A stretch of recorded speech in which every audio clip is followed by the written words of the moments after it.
Hello everybody, I'm Phil Liggett, joined by Paul Show in this, the 69th Fleche Wallonne, and this the start in Charleroi, the start of the day. Axel Merckx here, shaking hands with everybody, getting ready for the rollout. 211 kilometres the race today, and the weather not too bad after the haziness of the Amstel Gold Race. We're picking up the action now. As you can see, 81 kilometres, just 50 miles to go, and the breakaway has been away for some time. It certainly has. This is a breakaway that's very much been powered by one Jens Voigt. Voigt, a member of the CSC team, was in this breakaway that formed very early on in the morning. They're still holding on to around about 1 minute and 37 seconds of their advantage, but we're out on the final circuit. The riders have twice been over the Mur de Huy, but I tell you one thing, it really is going to start getting a little bit lumpy on the run in towards the finish line. Well, this is the man we haven't seen too much of this year, but he's been winning races. At the back of the race, talking to his team car, is Alejandro Valverde, and he could well be a challenger midsummer, coming into reasonable form right now, but I think he's got a little bit of a problem here, and we're going to find out what it is. Looks like it might be his little two-way radio is giving him a problem. While we look at this, though, let me tell you the names in that breakaway. David Bamati of Quickstep, Jens Voigt of CSC, he was the man that's been starting this breakaway move. Benoit Poilvet of Crédit Agricole, Frédéric Finot, Française des Jeux, Kurt van der Wouwer, MrBookmaker.com, Jeff Peters from Chocolat Jacques, Olivier Kaizen of RAGT. Now, the time is hovering at around 1:35 there, and they're not really putting them back. They've been holding on to their advantage since they've come up the wall. This is the famous wall down in Huy. We're now out on the big circuit, and by tradition, this race always gets a little bit tough on this final lap. This is the toughest part of the course once they come here. This is when the hills become very repetitive, quite difficult, and it's when the main contenders in the back field really start to think seriously about trying to get themselves the win. There's Jens Voigt in 4th position there, been very aggressive since the start. He really has been the powerhouse of this breakaway, and of course he's had a very good start to the season. Started off with a stage win in the Étoile de Bessèges, but I think probably his win in the Tour of the Mediterranean for Team CSC showed that he is a man that they can count on in the early part of the season. He relishes the racing season. He's 33 now, nearly 35, but I'll tell you, his enthusiasm never diminishes. He's had a great start to the year, and I wonder if he can keep this up. Last weekend, we were down at the Amstel Gold, and the fog was so dense, nothing could fly. Very poor coverage indeed. But it's all changed here now as we head towards the Côte de Paille, and this little breakaway still has a good chance. Well, maybe the fog has cleared, but the temperature certainly hasn't gone up at all. It's hovering at around about 15 degrees Celsius. A lot of the riders still pretty much wrapped up against the cold weather conditions, which really do tend to prevail these races in April in the Ardennes region. That group is still a very nicely tight-packed group, but they are now coming up to the Côte de Paille very shortly as we look down there. That, by the way, the man closest to the window is Christian Prudhomme. And he's the man who very shortly will be taking over the reins at the top of the Tour de France from Jean-Marie Leblanc, himself a former television commentator for the French 2 channel. Well, obviously he wasn't too good at that, Paul, so he got the better job, eh? Actually, he was pretty good. I enjoyed his coverage. I thought he was an excellent man, and I think he's an excellent man for the job of taking over the role of Jean-Marie Leblanc. Jean-Marie Leblanc has taken him under his wings, and I think he'll develop into being a tough guy. He had a baptism of fire actually at the start of the season because he was race director for the first time in Paris-Nice, and they had to shorten almost every stage, so he really was juggling around with that organisation. Well, we're on the roller coaster roads here now, always very well surfaced roads here in this part of Belgium. What a contrast it is to the cobbled surfaces and the wide concrete strips down there in Flanders. Usually produces a different type of winner. The teams themselves send different horses for courses. The riders we see here in the Ardennes, usually the riders are looking to do well in the Tour de France. That's not the way to go around corners. A little bit dodgy to say the least, and the gendarme didn't flinch as the riders came across the central median strip there. Signs that the field is getting a little bit desperate now with this breakaway. 78 kilometres to go, minute 33. Côte de Paille is the next little climb on the menu, and very overcast. Long sleeves on their jerseys today for the boys, although I would think just now they're probably warm enough. I'll tell you what though, the main field, although it's starting to pick up the pace on this lap here, I'm surprised at how many riders are still left. I wouldn't be surprised though if they do start to shrink in numbers once we get up to the next few climbs of the day. Côte de Paille coming up next. that we look at the rear end of the main field, it looks as if somebody from Discovery Channel here has got a slight problem. No, he's just taking on board drinks, I think. It looks like it's rider Hejadol, who's just dropped back to the team car for a word with the boss. Meanwhile, at the front, a lot of work being done here by Thierry de Groot of the Landbouw Credit team. Team which has got a British rider on it this year, and young Steve Cummings. And nice to see a young Brit beginning to make his way on the world scene. Obviously problems at the back here for Domina Vacanzi. This is Gobi, and I think Celestino is the man who's had the problem bringing him back up to the race.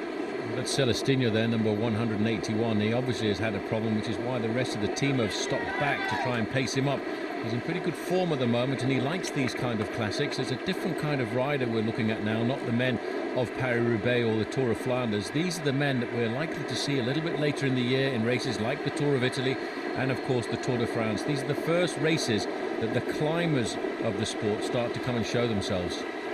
A little bit of precipitation on the roads there. We've had a light drizzle for much of the day. This is Thierry de Groot again.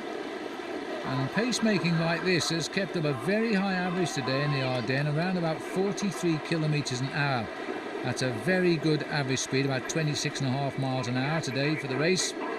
That should thin them out at the back, because if you're starting to drop out of the hunt at this stage of the year, the boys going through Huy tend to climb off. But the only way now is to go right round and back again, because we're not going back through the town till the finish and up to the line there. Minute 30.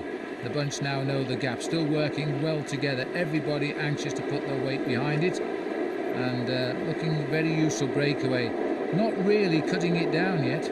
Well, it's a very difficult breakaway to control, because you've got a man in here by the name of Jens Voigt, and this group has really never been given its advantage. They've never had very much than around about 4 minutes, but over the last 30 kilometres they've pegged it between 2 and 1.5 minutes, and they're having a hard time pulling it all back together. But when we go back to the main field, you can see the increase in tempo, you can see the increase in organisation, and as we get a little bit closer to the finish, I have a feeling this group will be brought back into the fold, because 1.5 minutes with 76 kilometres to go, surely they can't survive. Normally not enough, that's for sure. I agree with you there. Just looking down, Jeff Peters was working pretty well in that breakaway, one of the newcomers on the Chocolat Jacques team. Now what's happened here? General slowing of the pack. I thought for a moment we cut back to witness a fall, but it looks as though nothing like that has happened. Maxine Montfort, another rider on the Landbouw Credit team. He's dropped back to have a word with the doctor here, I think, yes. Well, it's probably something to do with the cold weather. A lot of riders in the early part of the season tend to suffer just a little bit with tendinitis.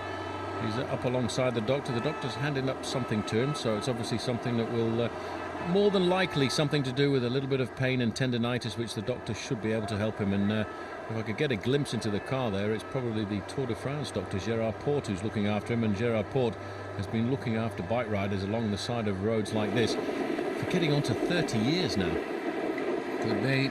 Might be a stomach settler, because there isn't much they can give riders in bike races these days that doesn't contain the banned substance, so they've got to be very careful what they get themselves involved with. Starting to work well together now. A few different teams moving up to the front. This is Killer Karlström on the front there. You can see there in the Finnish national champions jersey. He's a rider of the Liquigas team. Liquigas have got a serious interest in this event. Paul, I think that's the first time I've seen that jersey. I was just thinking the same thing. It's not a jersey we do see very often. In fact, it may well be the first time that I've seen it in the professional ranks. I'll have to go back through the records and check on that one. But it's an easy one to pick up, a white jersey with a blue stripe on it. First of all, I thought it might have been a Scottish jersey. This is Jeff Peters in the breakaway, still looking pretty cool. The rider in the green shorts is Benoit Poelvet, Frenchman in the break. Still doing what we call regular turns at the front. There's Jens Voigt, always looking as though he's under pressure. Very rarely is. He's a real aggressive bike rider. And they're still looking good. They're holding their gains here, but they're not gaining, and I think that's probably significant just at the moment. It's a race referee's car there, the red car just at the back, keeping a very close eye on affairs. But still, those riders at the front are holding on to a fairly serious advantage, and looking down there you can get an idea from the helicopters. The pace is still high. We've been running off this race at around about 42 kilometres an hour. That's probably a little bit to do with the fact that the temperature has not really been all that clement. Pont de Bon is the town we're going through here, And that's an indication that we're not too far away now, Phil, from that Côte de Pays, where we'll see whether or not everybody's strong in that leading group of 7, and if the main field can start to splinter a fraction. Such a different area, isn't it, to the part of Belgium we know so well over in Flanders. But come down here on your touring bicycle, you have a wonderful choice of roads. The hills are actually very steep away from these main roads. They can really slap you in the face. I remember once riding down here with Stephen Roach during his period in the late 80s when he'd won the Tour de France and the world title, and also rode exceedingly well in Liège-Bastogne-Liège in this area too. That's the upcoming race at the weekend. And he showed me some hills I wish I'd never found, I'll tell you.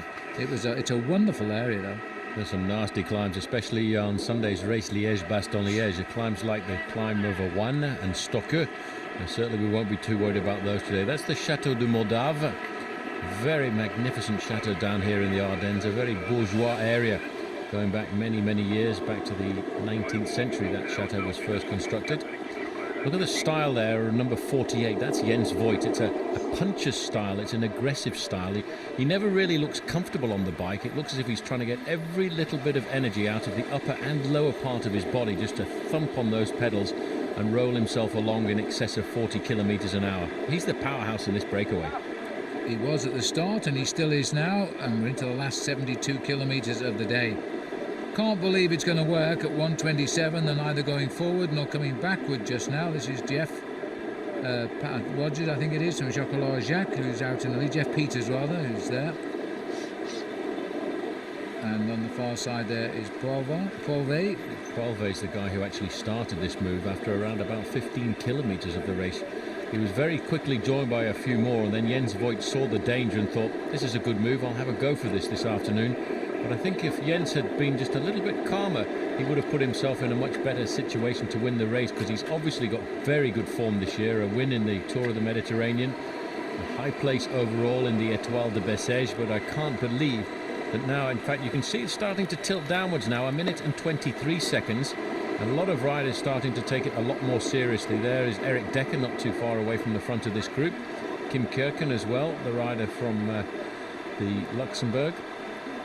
Back of the group, arrière du peloton. A little bit of chaos now as team cars are trying to go forward to give a little bit more information to those riders in that leading group of 7.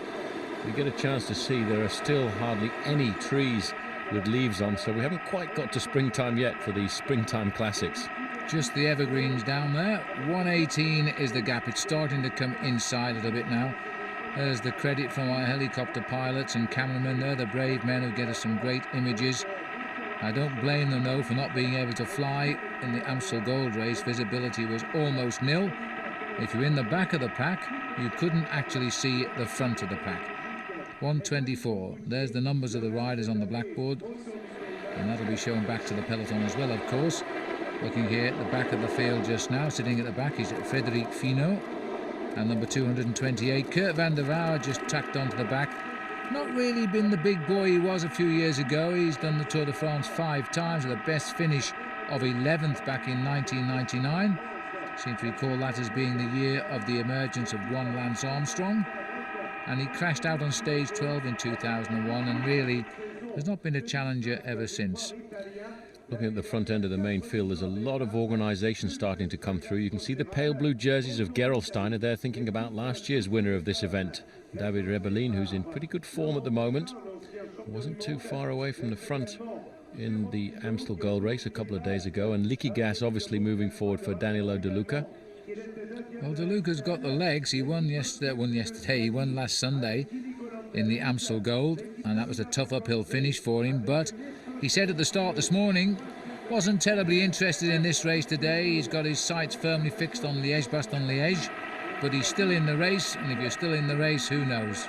Jorg Jacks was at the front of the group there as well in the dark blue jersey of Liberty Seguros. Just looking at the leading group now, Phil, of 7 riders, it's down to 1 minute and 12 seconds. It's working out nicely for the main field. We're about 1.3 kilometres away from the Côte de Pays. But it looks to me as if the impetus is starting to disappear from this breakaway as Jens Voigt is... You can just see Jens Voigt riding down the group there, trying to encourage these guys to put a little bit more of their backs into it, because he feels that if they can stay clear through the hilly sections, this group might survive, but you know what, it's approaching the 1 minute mark, and on these open fields around here, very shortly the peloton will be able to see the breakaway. I'll just give you those names again. It is in that front group, David Bramati is the quick-step rider in the blue and white colours. We've seen Voigt and Paul Fino, Kurt van der Vaart, Jeff Peters. Oliver Kazan of RAGT is the other rider here, and that completes the lineup, but they're not really getting away at all now. They're about to be wound in, I would think, as they make their way towards the Côte de Pays. The riders know now, as they start to tick off these little climbs, they've got to close this gap down. But if they close it down too quickly, then it'll become a free-for-all, and it's going to make it all that little bit harder. Makes the big team's job a lot harder when they come back to a breakaway, because a lot of riders feel that they can launch the counter-attack. It's very often a much more sensible tactic just to leave a small group off the front by a minute or so, because it seems to calm the ardours of the men in the peloton, and this is the peloton, led by Gerolsteiner in the pale blue. You can see moving up as well T-Mobile. They've not had a great start to the season, T-Mobile. In fact, I think they're still looking for the first victory, and it may well be a long time coming yet, which is surprising, because T-Mobile over the last couple of years have really been one of the dominant teams at the early start of the season. That's Rolf Aldag just over to the left-hand side. What an incredible campaigner he is. He's always present. One of those very rare bike riders able to compete in the one-day classics of Flanders and the one-day Ardennes races too. Feeding time amongst the breakaway here. This is the Chocolat Jacques rider, Jeff Peters, not looking too good just now as we start the slopes of the Côte de Pays.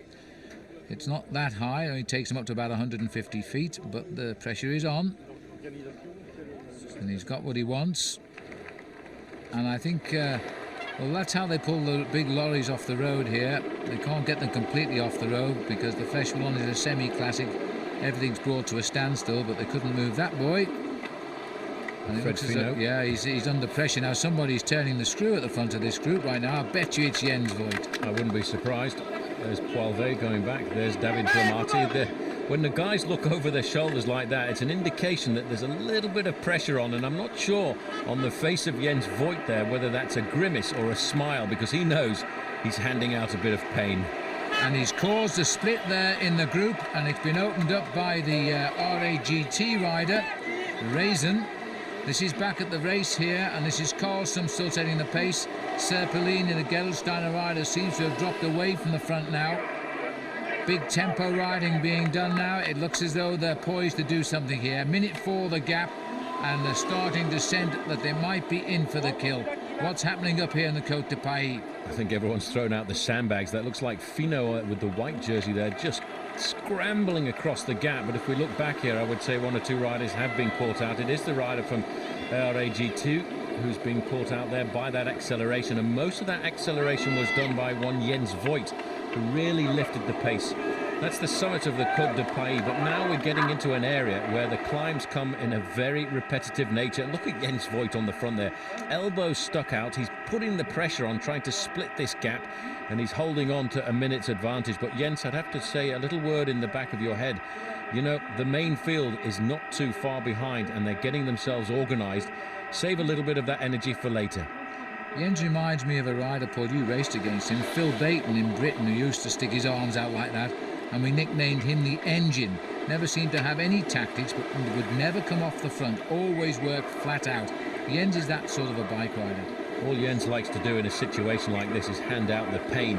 You can see him again, he's not waiting for anybody else to come forward and do the pacemaking, and although I was saying he needs to hold back a little bit on his energy, when you just look at the speed this breakaway is going along, they're averaging 44 kilometres an hour here and not really losing very much of their advantage, because it's 68 kilometres to go.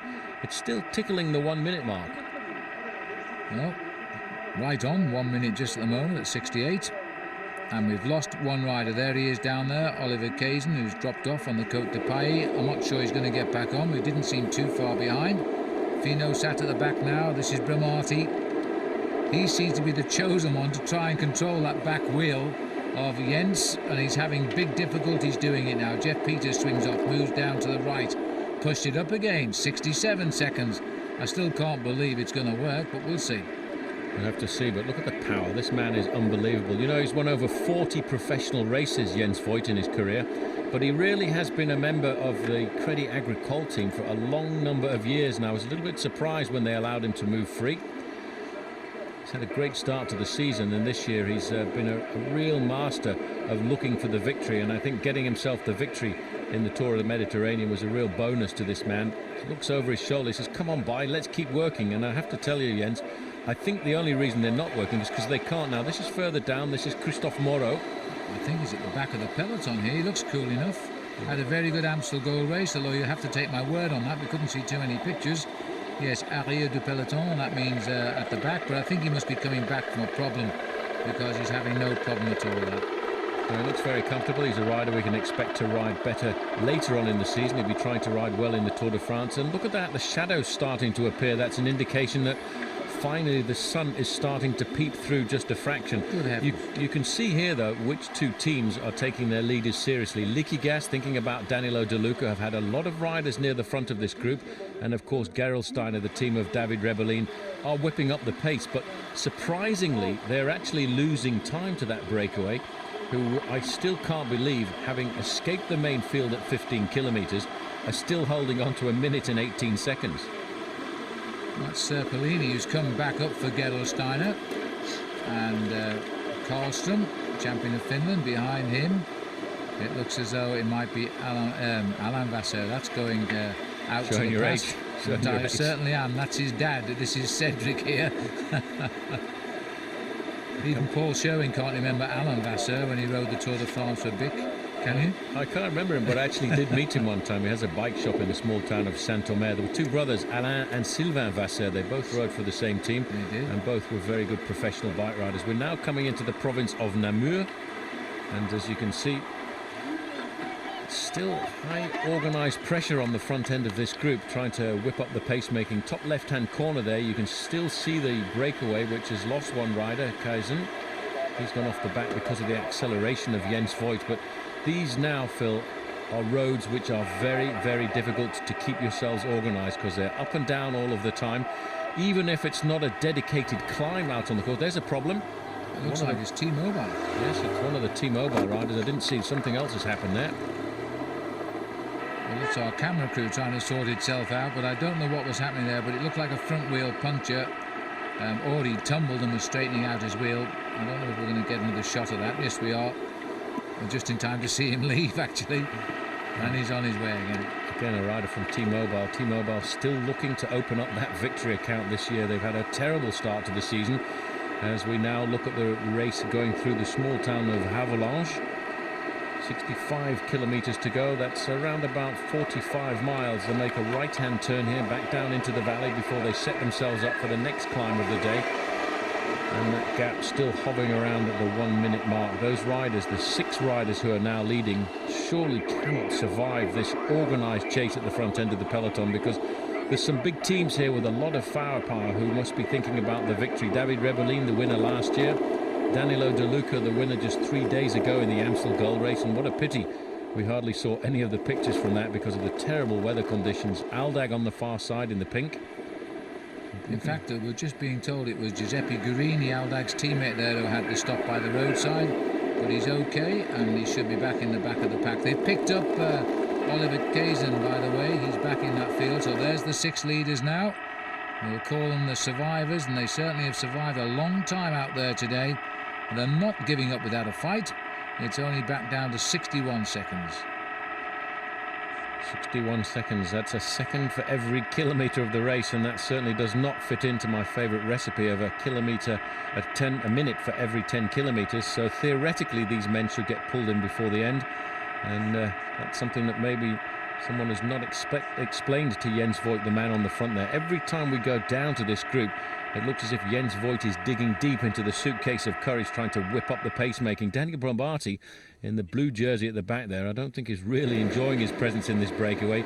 He got into the breakaway because he was marking it for the Quick-Step team, but they must be thinking about the possibility of Paolo Bettini doing something. Bettini, to me, Phil, has had a very quiet start to the season. He may well be trying to bank on doing well in the Ardennes Classics. Well, Brombati Looking as though he's just about had enough of this, but he's going to stick at it as long as possible. He's a wily old veteran of the Tour de France. 6 times he's ridden the Tour. He's had a couple of non-finishes. He got eliminated last year on stage 16. Almost made it. But he's a workhorse for Quick Step. And they've had a wonderful start to the year with Tom Bonan, who's not here, of course. He has done well in the World Cup so far, or the Pro Tours it's now called. And this is a Pro Tour counting event. I'm just looking down, I'm counting 6 men. Somebody is coming back through the cars, which will give us 7. I have a feeling we've been given some wrong information here, because that is Oliver Raisin somehow has fought his way back up to that leading group.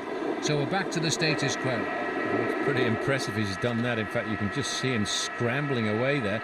That's an indication he only had a temporary problem there. That really amazes me to see this man come back, because when he was popped off the back there by the acceleration of Jens Voigt, I thought that was it. I thought it was history. Curtin had come down for this man's race, but an indication of a man riding on sheer courage. Well, they said he'd been caught by the Peloton right. That was obviously untrue. He wouldn't have got away again, that's for sure. But he's done well. He's a Belgian rider, and he's riding on home territory, and he's got himself back up with the lead. Oh, look at the charge now. A lot of riders getting a bit anxious, I think, as they fill the road from left to right, or right to left, depends which side you're watching your television from, as they are now inside that 1 minute and just on 40 miles from home. But it's a bit hilly.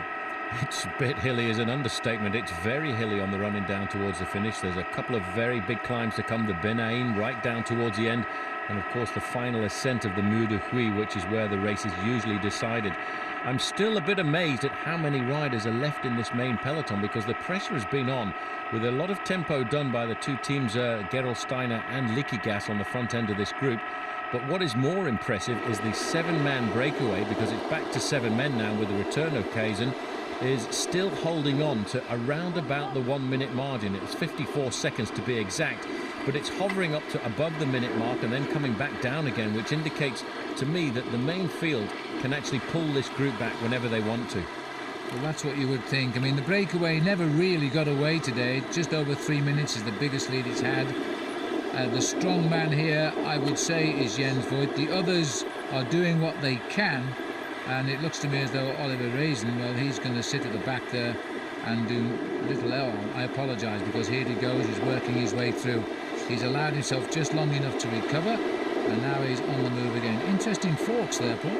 Yeah, rather interesting forks. There's a lot of strange designs coming around. But by the way, if you want to try any new design in the sport of professional cycling now, or any adaptation to the bicycle, you have to actually apply to the International Cycling Union for the use of it. So that must be something that was applied for about 12 months ago. The UCI trying to control the style of bicycles to make sure that they continue to use the original diamond structure.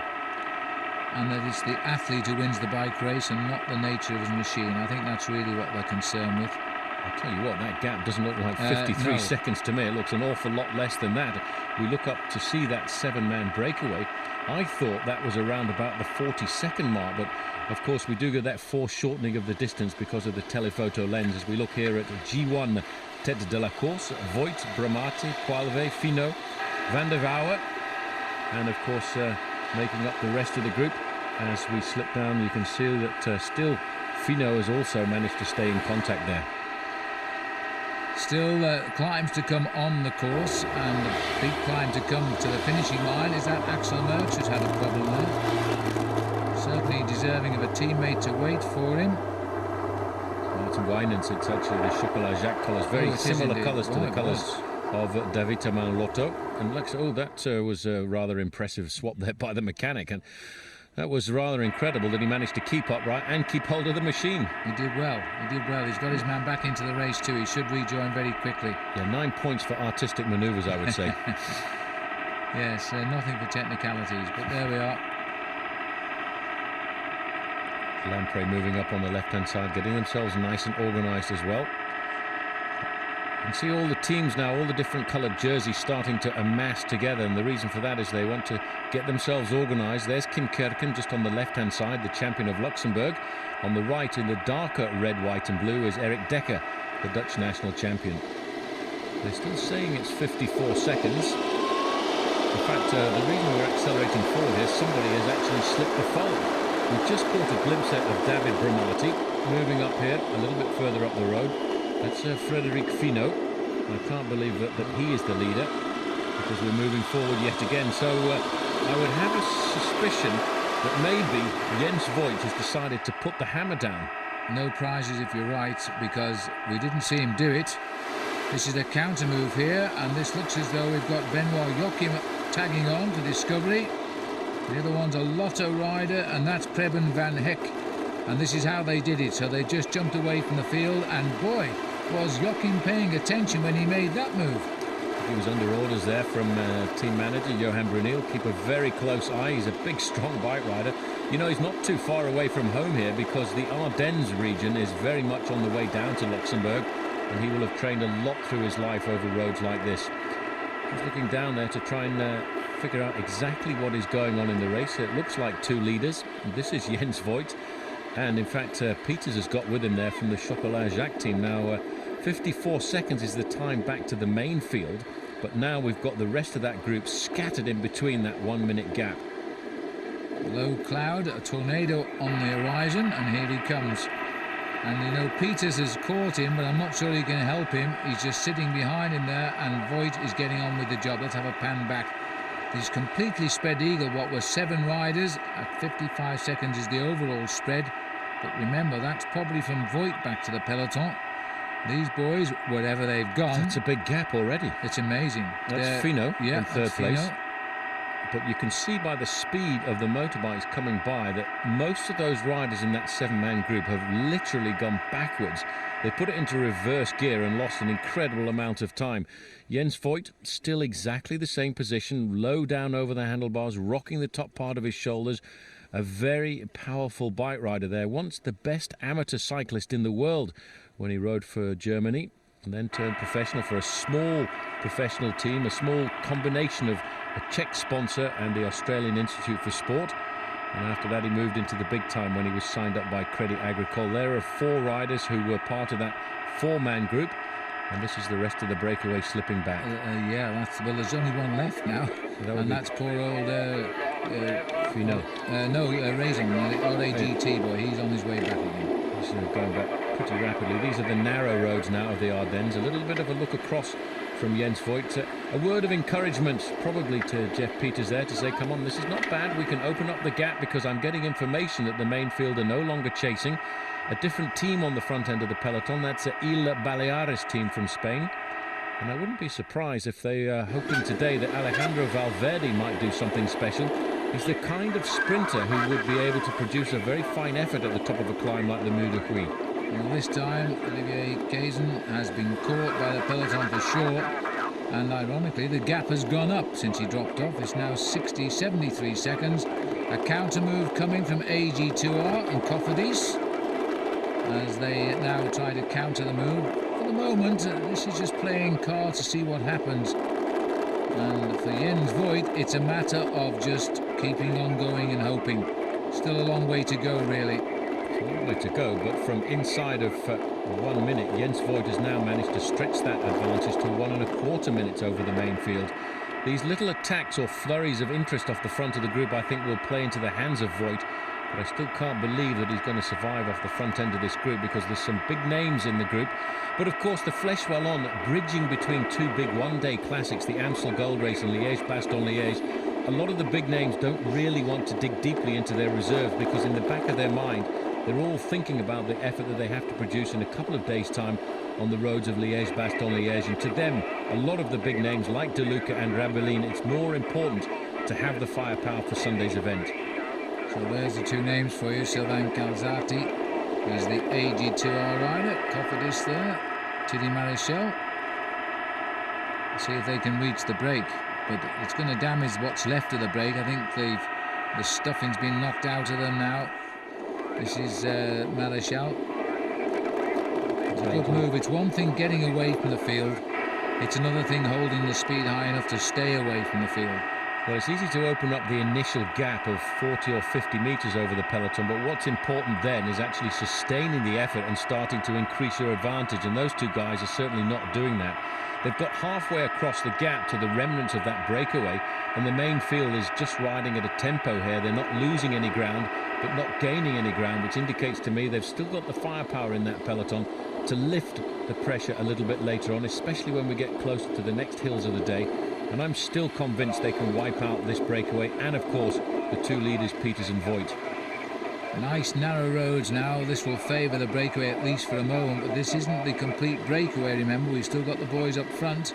This is the remnant of the breakaway. Overall distance 201, so we're just about 3/4 of the way through. And there's still nothing decisive whatsoever here. This main field, although it doesn't appear to be organised, has limited that escape all day. It is a very big field, which is quite often the case as we bridge towards Liège-Bastogne-Liège. Riders doing just what they feel they need do. A nice steady 200 kilometres in the legs midweek. Could be valuable training for Liège at the weekend. Well, I tell you what, if Phil Baton was called the Engine, the British rider, professional for many, many years, raced for the rally team, I think the nickname for Jens Voigt should be the Beastie Boy, because he's not taking any prisoners at all there. He's really thumping on those pedals, keeping the pressure high. He will not give up at all. The second group now is at a minute 14, but Voigt has actually opened up the gap over the main field to 1.5 minutes again. I think I might have to eat my words here, because if one man can cause a surprise on a day like this, it's Jens Voigt. A little bit disorganised down there now. Bramati looking across with a question mark. Who's going to come and give us a hand? What's this? It's a bad sign. There must have been a problem here. General slowing down. Looks as though we've got over the problem. Maybe that bit of water causing problems. That was Andreas Kloden at the back of the group too, the German national champion. Another man who's not having a very good start to the season, finishing second last year in the Tour de France to Lance Armstrong. Look at the risks the riders are taking now to get up to the front, using that little bit of road just at the side there, but it is rather slippy. That was Kloden at the back. Not a good indication for his form for later on in the season. He's sitting at the back. Should just come into view. There he is. First time I've seen him since Lance Armstrong beat him in the Alps in the Tour de France on that stage finish in Le Grand Bournon. But now this field, the summer boys are not interested in what's happening up front. They're here for the miles. Others are very interested. As far as we know, all except the original breakaway is now back in that peloton. So the two groups of two we've seen get clear. Our cameras haven't shown them come back, but I don't think they're still clear. They're just showing the two groups up there now. And I tell you what, strangely enough, it is still a very large main field, and not very many riders have been left behind since the start in Charleroi this morning. But we are now sort of heading down towards the much hillier section. These are tough racing roads, and still the same position. Jens Voigt at the front of this group, all over his machine, looking for that little bit of extra power to thump on the pedals, keep the pace nice and high. But I tell you what, this is great racing country if you're a powerful rider like Jens Voigt. And I wonder what Jeff Peters is thinking here about being in the presence of this big, strong bike rider. Might be regretting the move just now, I would think. 1:11, this group leads over the rest of the breakaway, then the packer at 1:40. So they've caught all the attackers. That's a counter move. Is that Kim Kirken or is it Eric Decker? That's Decker. And this is a crash. This is at the back. This is why you should never ride at the back end of the group. There you can see Kloden just picking his way through there. Also at the back, one of the riders who went down there was Laurent Pougnier. You can just see him from the Kolstrop team. The Vitamon Lotto have had a problem there as well, because one of their riders got involved, and that is Andrey Grifko, the Ukrainian rider on the left-hand side.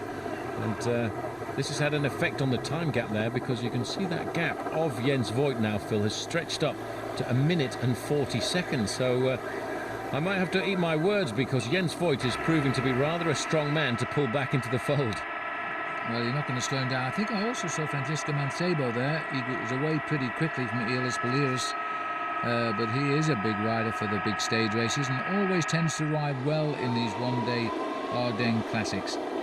Now, back up with the two leaders. Status quo. Jens isn't asking for any help, which is just as well. He's not getting any help. And Jeff Peters just happy to be along for the ride, I think. Don't disturb the rhythm of a strong man. That's his attitude. Well, it really is amazing to watch Jens Voigt riding like this. He's been a professional for such a long time. As you said, he's almost 34 years of age, but he still has the enthusiasm of when he was a young bike rider, going around the corner, just letting Peters come off the front there to do a slight amount of pacemaking. Somebody's coming out of the front end of this group.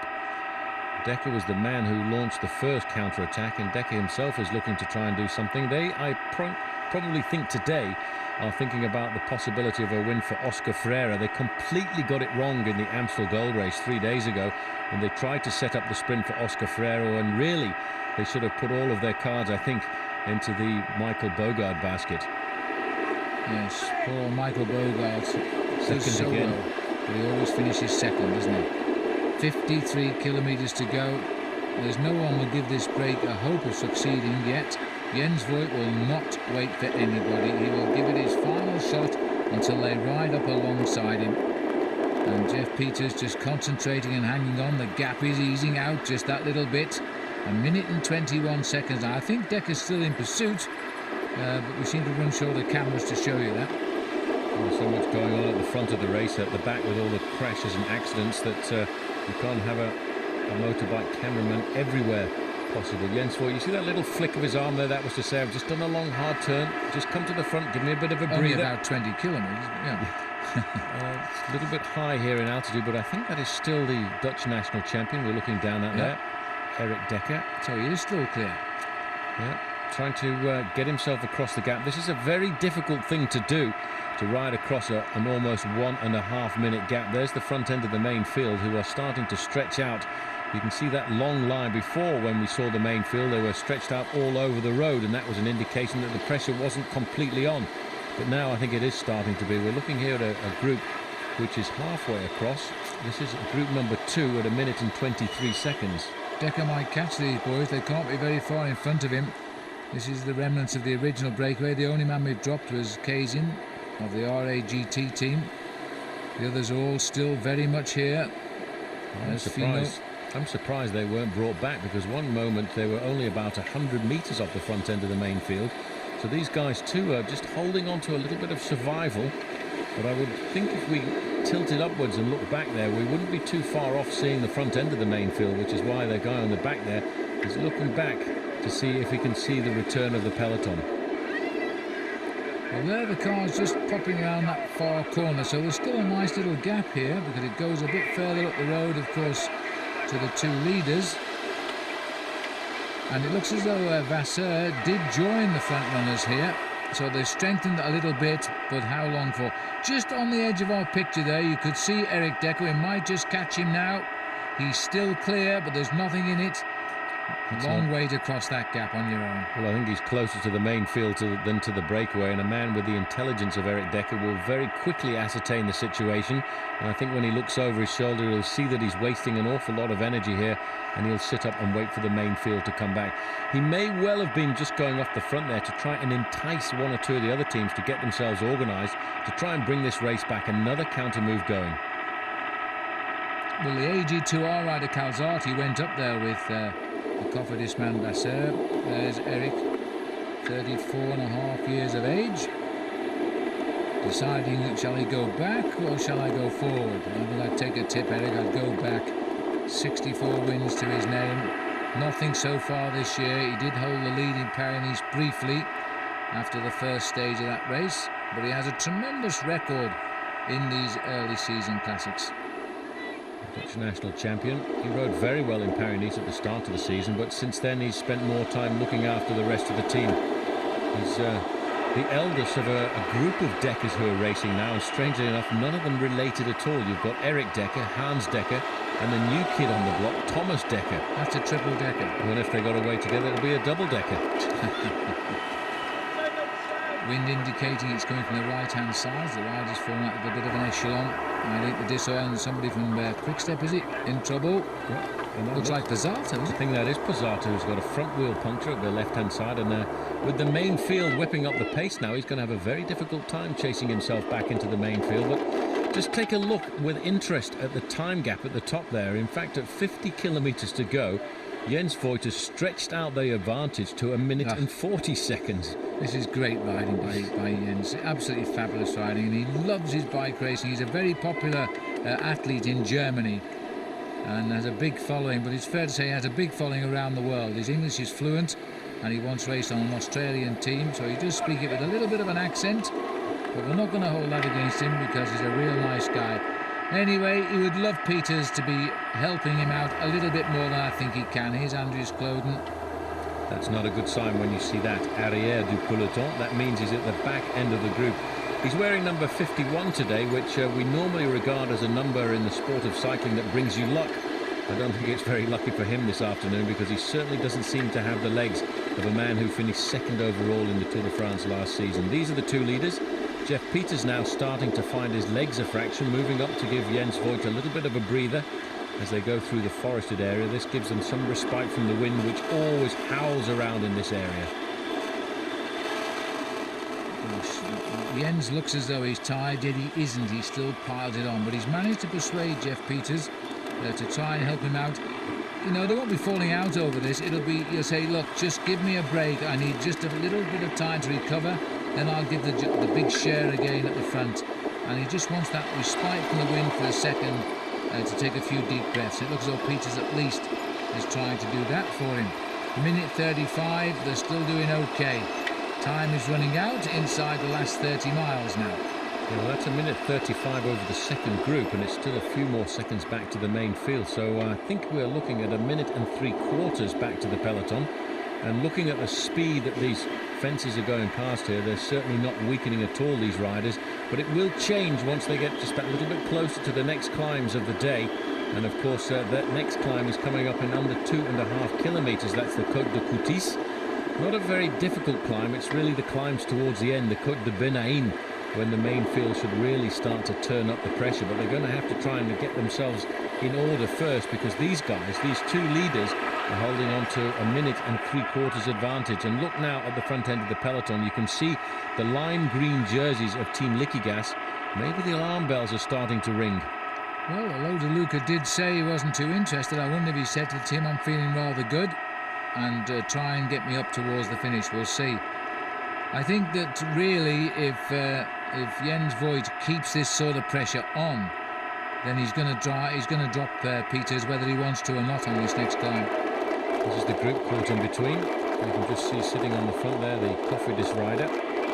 And Cofidis have put a serious move on here to try and get their man across the front. That's still Thierry Maréchal. Thierry Maréchal, yeah. He survived.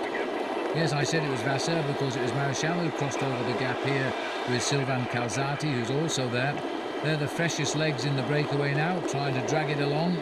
And it's a good, it's a nice little turn of speed there. This is back in the bunch. I don't know if you just caught a quick glimpse there of the helicopter riding over the top of these riders, and that was an indication. Oh, there's a crash on the right. Somebody's gone down. You see they got caught in the mud there. Sure, there's one of the Rabobank riders has gone down fairly hard, and the other man to get involved in that little fracas was Nico Simons, a man who so far this year has been riding rather well, and Gerben Lovik is the Rabobank rider down. Well, things happen so quickly, our cameras can only cut back to the aftermath, but they're just slipping into that soft surface on the edge of the roads. Very typical racing in this region. Tough men survive. The weak ones catch themselves on the wings of the peloton. Next thing is they've been pushed off into the dust, and down they go. What always cracks me up is the race referee in French would probably have announced over the radio there, chute sans conséquence. A little crash of no consequence. Except I tell you for what, the rider. Except for the rider. The referee probably hasn't found himself on the ground that hard. He probably needs a new pair of shorts and maybe a racing jersey for the rest of the season. This is the Group 2 poursuivant, the second group of chasers, a minute and 35 seconds in arrears. Probably around about 20 seconds further back is the front end of the main field, who I think now are starting to turn up the notch. This is the Côte de Coutis. And these little narrow roads, they're perfect for riding your bike for pleasure, and they're perfect for a race breakaway to succeed. There it is, 1.4 metres, 1,400 metres rather, 1.4 kilometres. So it's just on a mile long, and it drags and it hurts. Voigt is now having to use all of his strength, and Jeff Peters using all of his strength to try and hang on. Is it going away? He's having to work a bit harder. No, he's still there. He's doing well to stay in contact with Jens Voigt here, but Voigt, the seasoned professional, I think he knows that the younger rider with him in the breakaway doesn't have the same firepower. He's not shouting and gesticulating at him. He's just trying to use him as much as he can. Any time that Jeff Peters can come to the front and do a fraction of a turn, gives Jens Voigt some time to recuperate and get back into his favourite position, banging his head against the wall at the front of this breakaway. Every part of Jens Voigt's body is working. Shoulders, legs, arms. Whatever he's got, basically. Yep, get it all round there. Keep those pedals turning. And he's still holding the gap, 1:37. Meanwhile, back through the trees, this looks like the head of the chase group, still doing very, very well. But now you see most of this work is being done by the Fleche legs that came up in Marichal and Calzati. Yes, the other guys in this group, they're still surviving. They're staying on the wheel of the reinforcements, but don't have much energy left to actually encourage the forward movement of the success of this group. There's the main field, and it's not much more now than 5 or 6 seconds, so they'll be very shortly coming up to Thierry Marichal. Marichal looking over his shoulder there, and he will have seen the front end of the main field. And I would think here you can just see going off there. Wow, look at that long line of the peloton. They really are now, Phil, starting to turn up the screws. Oh, well, any hopes Thierry Marichal had of winning his first race for 5 years, I think, are about to melt away into the Ardennes skies, because now coming through the countryside is a very large field here. 1 kilometre to the top of this little climb. That's still over half a mile. Well, the survivors of that breakaway, the early morning breakaway, I think have just raised up the white flag. There's another move coming off the front here. Everybody now trying to bake 3 straight past the remnants of the early morning breakaway. Only 2 survivors now up the road, Jens Voigt and Jeff Peters. And just look at that wipeout time now, as life at the front changes a little bit. It's still Marichal and Calzati, the 2 that came up late. Not surprisingly, the strongest in at the kill. Looks like a Lotto rider might be making a little bit of a trip across the gap now. I'm not sure if you just heard the crackle of the race radio there. 1 minute 41, a minute and 41 is still the gap from Jens Voigt and Jeff Peters back to the front end of the main field. So they're not pulling Jens Voigt back just yet. On the contrary, he's nibbled off a couple of more seconds on this climb. Lotto man looks like Christoph Brandt, who's got across here. Back in the fray, after being wrongly accused, it turns out, of taking drugs. He was sacked by Lotto last year because of that, and they were obliged to reinstate him when he proved that the tests were incorrect. Well, in fact, it wasn't quite that. It was a much more complicated story. There was some illegal substances in his body, but it was in fact administered into a health supplement prepared by his pharmacist, and he'd been using dirty implements, and they were able to prove that it was some trace element had got into the supplement that had been prepared for him. So they gave him the benefit of the doubt, and they released him and renewed his contract. Licky gas at the front in the lime green. Now this is fdjeux.com trying to launch the attack off the front here, and I wouldn't be surprised if that wasn't Philippe Gilbert. Young up-and-coming Belgian, riding extremely well. 1:32 the gap as he makes his move here. Peloton now very agitated, watching everything that goes on. Nice little gap though, if it is Gilbert, certainly Française des Jeux. Watch the inside, here he comes. Now we'll find out exactly who he is. Well, in fact, it's Freddy Bichot. Freddy Bichot. This is the back end of the group. Now you can see as we get into the hillier section, the damage is being done at the rear end of the main field, and lots of riders now starting to suffer. This is Martin Wijnants. He's been at the back for a while now, had a little bit of a nasty incident just a little earlier when he had to change a wheel and get himself back into the race. But I think now the white flags are starting to go up. Lots of riders throwing out the sandbags, just hoping to survive off the front of the group. There's Bichot still trying to get clear. Help is on the way, so he'd be pleased about that. 4 of them got a nice little gap over those sleeping policemen, as we call them. But they do disturb the rhythm of attacking riders, and it looks as though, I think it's Christoph Brandt waving his arm. He may have punctured there. It could have been because of that cobbled sleeping policeman. That would be rather a rough piece of road, and if he has got a flat tyre, it was probably an impact puncture. But they've only got a slight advantage over the main field. Look at the way the field is snaking along here. They're now really starting to increase the pressure. Look at Jens Voigt. He wants rid of his compatriot here at the front end of the breakaway, and he wants to try and open up the gap. I think now he's thinking about going alone. He's feeling that the man who was with him is becoming a little bit of a disadvantage, having to drag along Peters. Well, Jeff Peters is not going to give up without a fight, but I think Jens has had no choice here. This is on the slopes of the Côte de Bel Air, and well, I thought it would have come the previous climb, but Peter survived that one, but it's come this time. Minute 38, 43 kilometres, how he did it. Persuaded Peters to come and do some work, and then he jumped him.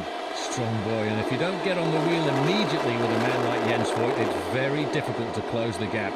I'd always felt that Peters was just that little bit weaker than the big strong man here from Germany, and Jens Voigt now flying off alone, a minute and 38 seconds.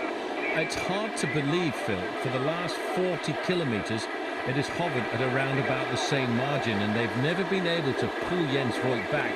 And he's now, at one stage, he was only 45 seconds ahead of the peloton, and now he's almost at a minute and 40. It really does defy description, because that is an incredible achievement by Jens Voigt to do such a performance. But this man will never give up without a fight, and these roads are conducive to this sort of riding. They're narrow, they change direction, they're down amongst the trees, not so easy to be seen. There's just a chance, but I can't believe it. Well, I tell you what, I hate to be the bringer of doom, but I can't believe it either. No. A minute and 40 seconds with 42 kilometres to go. Theoretically, it's not possible for him to survive. But you know what? If these guys in the main field behind start to watch each other, well, then there is something rather special could be done by Jens Voigt. And the champion of Switzerland here, Alexander Moos, digging deep, and that the Lampe rider there. Lost his number, but I think it was Francisco Villa. Yes, it is. Francisco Villa going to the front there. And these guys getting themselves organised, although I don't think they're all that confident. They keep looking over their shoulders, and that's a sign that they know they've not really opened up the gap over the main field. This man, on the other hand, is not looking over his shoulder very much at all, and he's getting down to the job in hand. He knows it's going to be a tall order if he's going to succeed.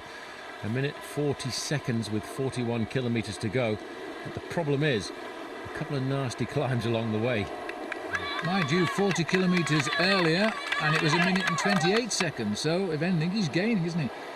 Here we are on the next climb. These are very short and sharp little hills now. He's on his own. It's a matter of just going well, hanging in there. And then once we swing off all of these climbs, we get back down to the valley and round towards the town of Huy. But even then, with a gap of a minute and you're climbing up towards the finishing line, it's such a steep climb, you could lose it all in one go. Chateau de Haitine. Jens Voigt was still looking very energetic, but I'm sure he won't stop to take any touristic photographs in this magnificent area of Belgium. Most people always think that Belgium is a flat country. Well, they've obviously never been down here to the Ardennes. Here's the front end of the main field, picking its way past the chateau. And the fact is that if you look at the long line at the front end of the peloton there, it's an indication that they're taking this move here by Jens Voigt very seriously. But this man, who has been away since the 30th kilometre, in fact is still starting to extend his advantage. The first man to attack was Fino at the start of the day. There was another crash. Riders on the deck. That looks like a Bouygues Telecom rider that's down there, and in fact that is Mathieu Spreek. And he looks though he might have collided with that lamppost. I hope not. It's come down very hard indeed. Uscatelli Scardi also getting themselves organised. Here's Spreek. Yeah, the chaos now as these riders and the team cars are trying to get by. These men, I don't think, will see the race again. Spreek there now very sore indeed. He's going to wait for the team mechanic to come forward and try and sort out his about. There's Dr. Gérard Porte, making sure that all of these guys are okay, making sure that none of them are concussed, and only then will he allow them to get back onto their machines and back into the event. Gérard Porte will take his time, just make sure he's okay. I think he'll be okay. He took a nasty knock on the shoulder. And kind of getting his bike ready. Meanwhile, the race goes on. It waits for no one. At 40 kilometres to ride, 25 miles to go. Our man Jens Voigt is doing yet another ride of his life. He's holding them off. Minute 45, we're beginning to tickle a 2-minute gap. Pushing it up, surely, but surely every kilometre or so he's bumping it just that little bit further forward. Now that was Angel Castelran at the back there. And I don't think any of these riders will get themselves back into the main field, because there's a certain amount of pressure on in this peloton as we get into the series of very difficult climbs before the final climb of the day.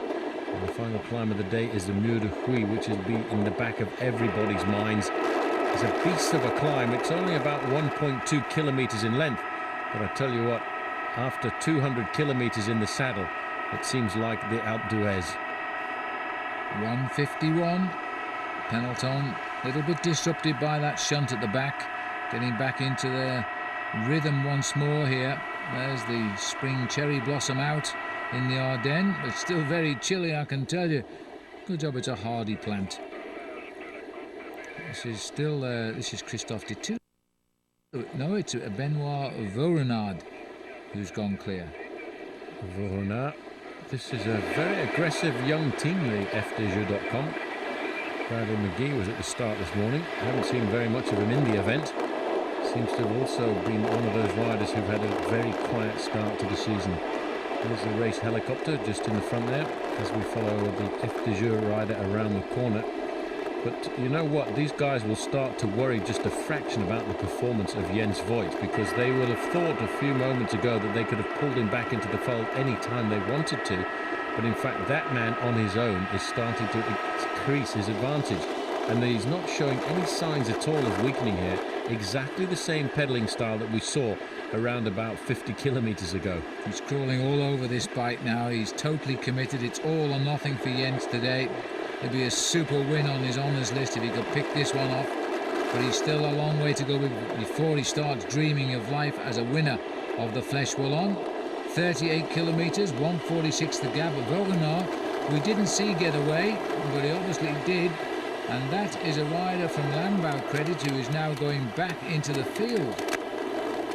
Bit of a sort out going on back there just now. Serious sort out. I think if Jens Voigt wants to win this race, he's got to hold on to around about a minute of his advantage by the time he gets to the top of the penultimate climb of the day, the Côte de Benaïne. And that's going to be a tall order, but the most important thing for Jens is to look at the top left-hand corner, because the kilometres are slowly but surely coming down. 37.5 kilometres to go now.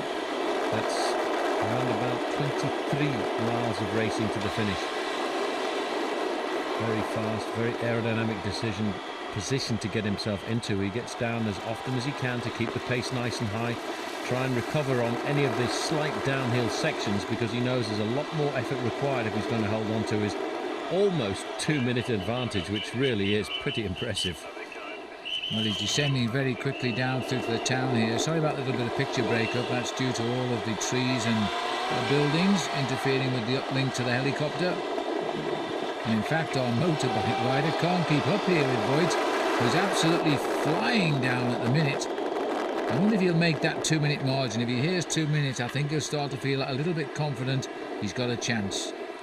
You know, it's very demoralising for the main field. We're not too far away now from the Côte de Boisseau, 3.2 kilometres. But it's very demoralising for the main field, who are chasing like mad, and they've seen the time gap to a lone leader continually increasing. It starts to make them think, why are we doing this? Why are we wasting our energy? Because we're trying hard and we're not getting anywhere. And he's still got to 1:49. Now this one's going to bite again to him. All concentration now. Bjorn Rees, the manager of CSC, will be full of admiration for a move like this. He went out very early on. He's got rid of every member of the breakaway, not because he wanted to, but because they simply weren't strong enough to help him do what he hopes to do. So it's all up to him now. It looks like the one guy away down there is about to be caught by the field. Very soon will be a nice clean road between the leader and the peloton if they keep this pace up. The Côte de Boisseau is a nasty little kick in the Ardennes here. And that was the Française de Jeu rider, Vaurenard, who's gone back into the pack. Well, he was pulled up quite smartly, but the important thing is they're not doing anything to the advantage of Jens Voigt, who is still comfortably sitting off the front end of the main field and pushing this time advantage up to almost the 2-minute mark. Starting the slope here of the next climb of the day. Fatigue slowly beginning to creep into this pedalling style, and look at this, he's out of the saddle trying to keep that big gear going over. Look at that face, it's all concentration A grimace of pain for the man from Germany here, and he's getting what he wants here because he's now up to 1 minute and 51 seconds, and I can hardly believe a man who has led this race for over 120 kilometres is still extending his advantage over the front end of the peloton, who believe they can win this race, but they're going to have to do something pretty special to pull back Jens Voigt. What an immensely powerful man. He's got his chain on the big sprockets there, such a heavy gear he's trying to turn, but it's the only way now. He's got to keep up with those speeds, otherwise they'll be on him.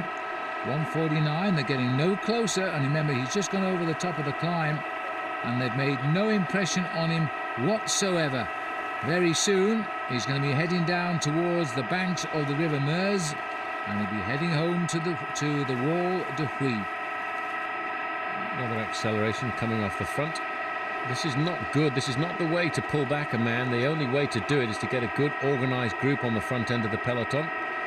Looks as if it's a rider from Davide Monlotto trying to accelerate off the front end of the main field, and Lampre have sent somebody out almost immediately to cover that move. And the style of Rick Verbrugge. In fact, it is Rick Verbrugge here on the right of our picture. Looked as if it might have been Benoit Joachim coming across there for Discovery Channel as well in the pale blue and white. He's been fairly aggressive over the last couple of kilometres, looking for the move as well. Discovery Channel had a very good start to the season with wins in races like Kuurne-Brussels-Kuurne and of course Stijn de Volder's win in the 3 days of La Panne. But the lone leader, Jens Voigt, is not worried at all about the flurries of attacks off the front end of the main field, because as far as he's concerned, he wants to create a bit of a surprise here this afternoon. He wants to survive after breaking away at 30 kilometres into the race and really putting the cat amongst the pigeons with riders like Danielo De Luca and David Rebellin. He's using every inch of the road he can here to get the shortest route back to town.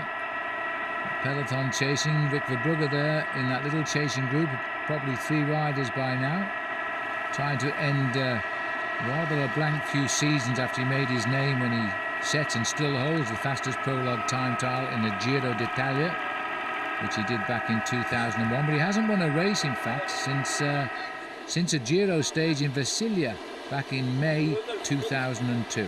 That was almost unbelievable, that performance. What's the problem here? Oh, he was just changing onto his small chainring there. I thought there was a little mechanical problem for Jens Voigt. Unheard of. Small chainring, it must be really hard then. 1:48, nibbled out another second. It's immediate, our time gains and losses, because of the system used. And they're not making any impression. The kilometres are ticking off, the gap remains the same. This is the Côte de Boisseau now, 3.4 kilometres. Now, if he's got 1:48 over the top, that might be interesting. Well, the average gradient 4.7%, but looking at the style here of Jens Voigt, it's the first time for me that he's starting to show any weakness. Those big feet, I think he has those shoes built at the boatyard because they're rather large feet, but they need them now as he stamps on those pedals, concentrating. Here come the peloton swinging onto the same climb now. Not sure whether Verbrugge is still away with the other 2 boys, because our camera hasn't gone to them for a while. We believe everybody else has been swept up. But what's important to me at the moment is just looking at this time gap. It's still 1 3/4 minutes. And although Jens Voigt looks to be weakening a fraction in his pedalling style, he's still conserving a very serious advantage. And if he was to look up at the top left-hand corner, he'd be able to see there's just 33 kilometres to go. And that corresponds to around about 45 minutes of racing. And this man is going to be a tough man to pull back if they don't do something special in the main field. I think we need to see an organisation coming from several teams, and that seems to be what's happening here.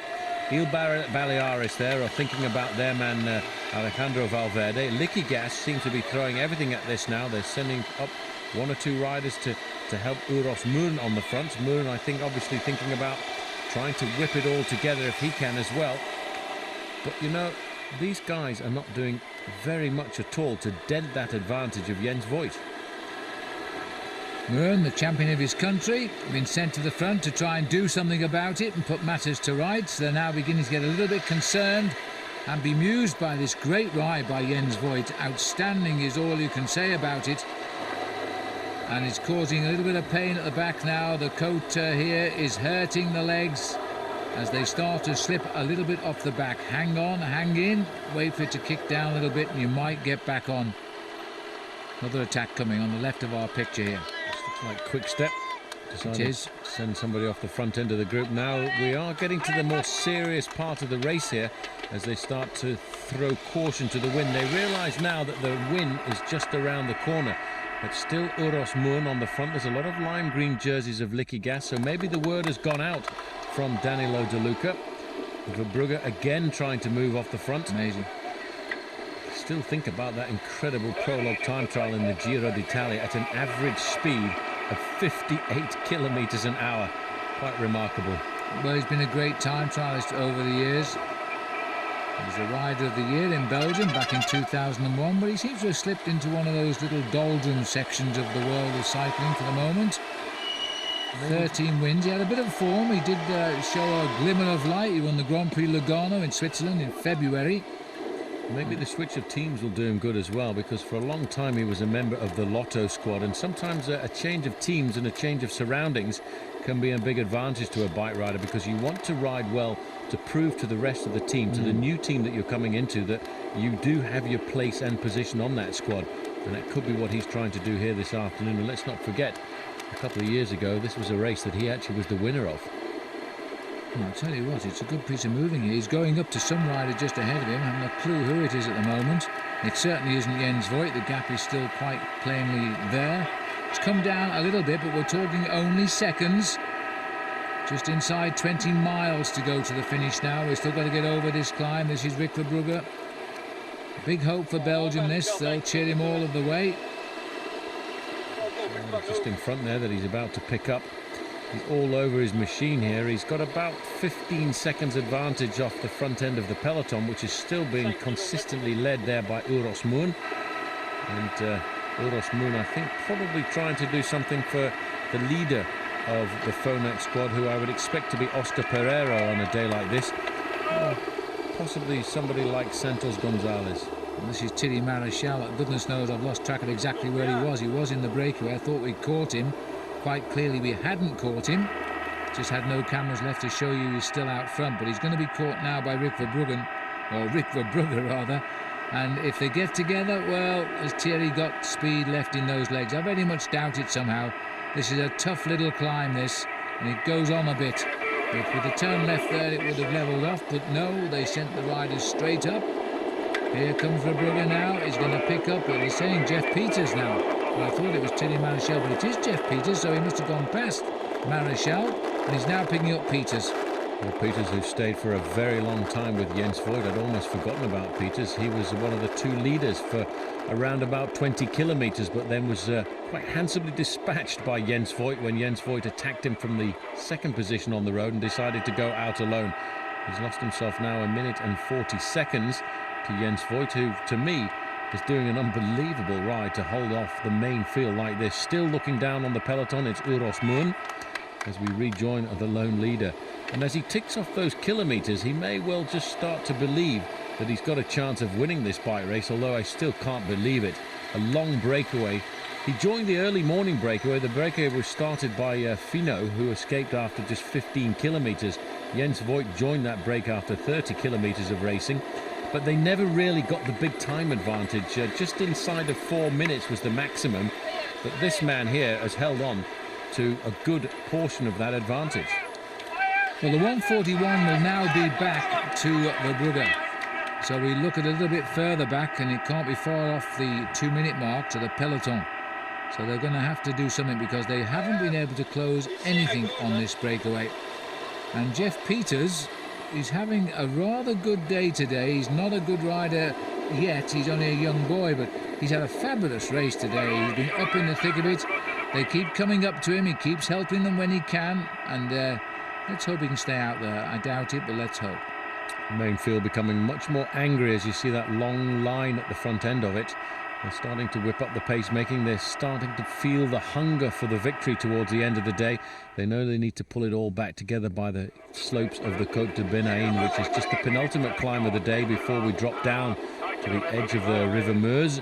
Along the banks of the Meuse, not for very long, into the town of Rui, and then the ascent up towards the summit of this incredibly difficult time which the riders will climb here for the third time this afternoon.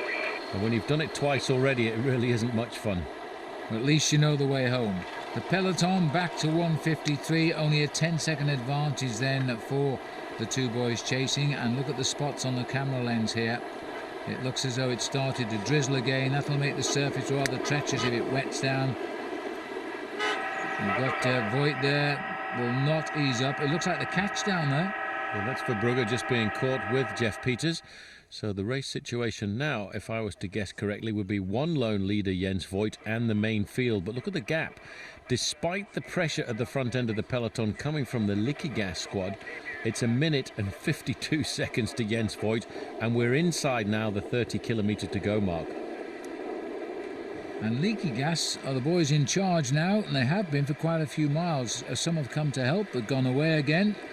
Indicates to me that Danielo De Luca has changed his attitude towards this race from a not very interested to very interested. Otherwise Liquigas wouldn't be doing this. Well, the important thing about a bike rider is once you get out onto the road, you can feel how good the legs are. And if you've got the chance of getting yourself a victory, well, forget about saving yourself for Liège-Bastogne-Liège. If the form is good, take the wins as they present themselves. And he's probably feeling pretty good at the moment. You know, he's off a win in the Tour of the Pays Basque, he's off a win in the Amstel Gold Race, and he probably feels that with the finish at the top of the Mur de Huy, he's got a very good chance of getting himself the victory here this afternoon as well. Well, you may think there aren't many spectators watching the race, and you're right, in many ways there aren't, but on the other hand, we're in an area which isn't densely populated, not like Flanders down here on this side of the Ardennes, beautiful forest hillside, and what spectators there are out. But it's not a highly populated area, but it's great racing country. The rain's getting to be a little bit heavier, I fear. This is the stretch of road now. It's like dead man's land because it's the bridge before we start the way home. And this is the psychological difficult time now for Jens Voigt. 1 minute 40, 28 kilometres to go. They're having one big problem bringing him back. For that, there's no doubt.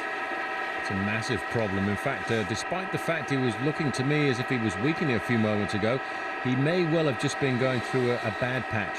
It remains just 2 climbs of the day, the Côte de Benaïn, and of course the final climb of the day, the ascent of the Mur de Huy. Now you can see big acceleration coming on the front, but they're not doing anything at all to dent that gap of Jens Voigt. They must be starting to panic a fraction. Danielo De Luca up there in 4th position. He's rallying the riders, saying, come on, pull this all back together and I'll try and finish it off for you. And this is what it looks like at the arrière du peloton, the back end of the field. A lot of guys there gasping for breath, and the man wearing number 2 at the back for Gerolsteiner is Marcus Foppen. I tell you what, when you're sitting here at the back, Gert Verheyen is the boy sitting right at the back for Landau credit. You're not interested who's at the front, you're just holding a position, looking at the wheel in front of you and just hoping you can stay there. That is an awful long line of bike riders, probably 300-400 metres long. So if you're at the back, who cares who's at the front? But we have the privilege of looking to the front of the peloton here. The gap is 1:36. It looks like as though we might have Elis Beliers is now beginning to also take an interest in the chase. Alejandro Valverde's team. Yeah, well, Valverde is the kind of rider who could finish it off at the top of a climb like this. I've also noticed Oscar Ferreira moving to the front as well. I've noticed the World Champions jersey a couple of times, but this is the place where you certainly do not want to be, because you are in absolute agony here, just waiting for the pressure to be taken off at the front.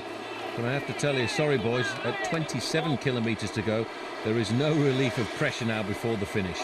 Oh, painful moments at the back here, the gaps between the wheels as well. They're trying to hug the left of the road, they're all trying to hide behind one another, but the boy at the front's on the left, so they've all got to stay on the left.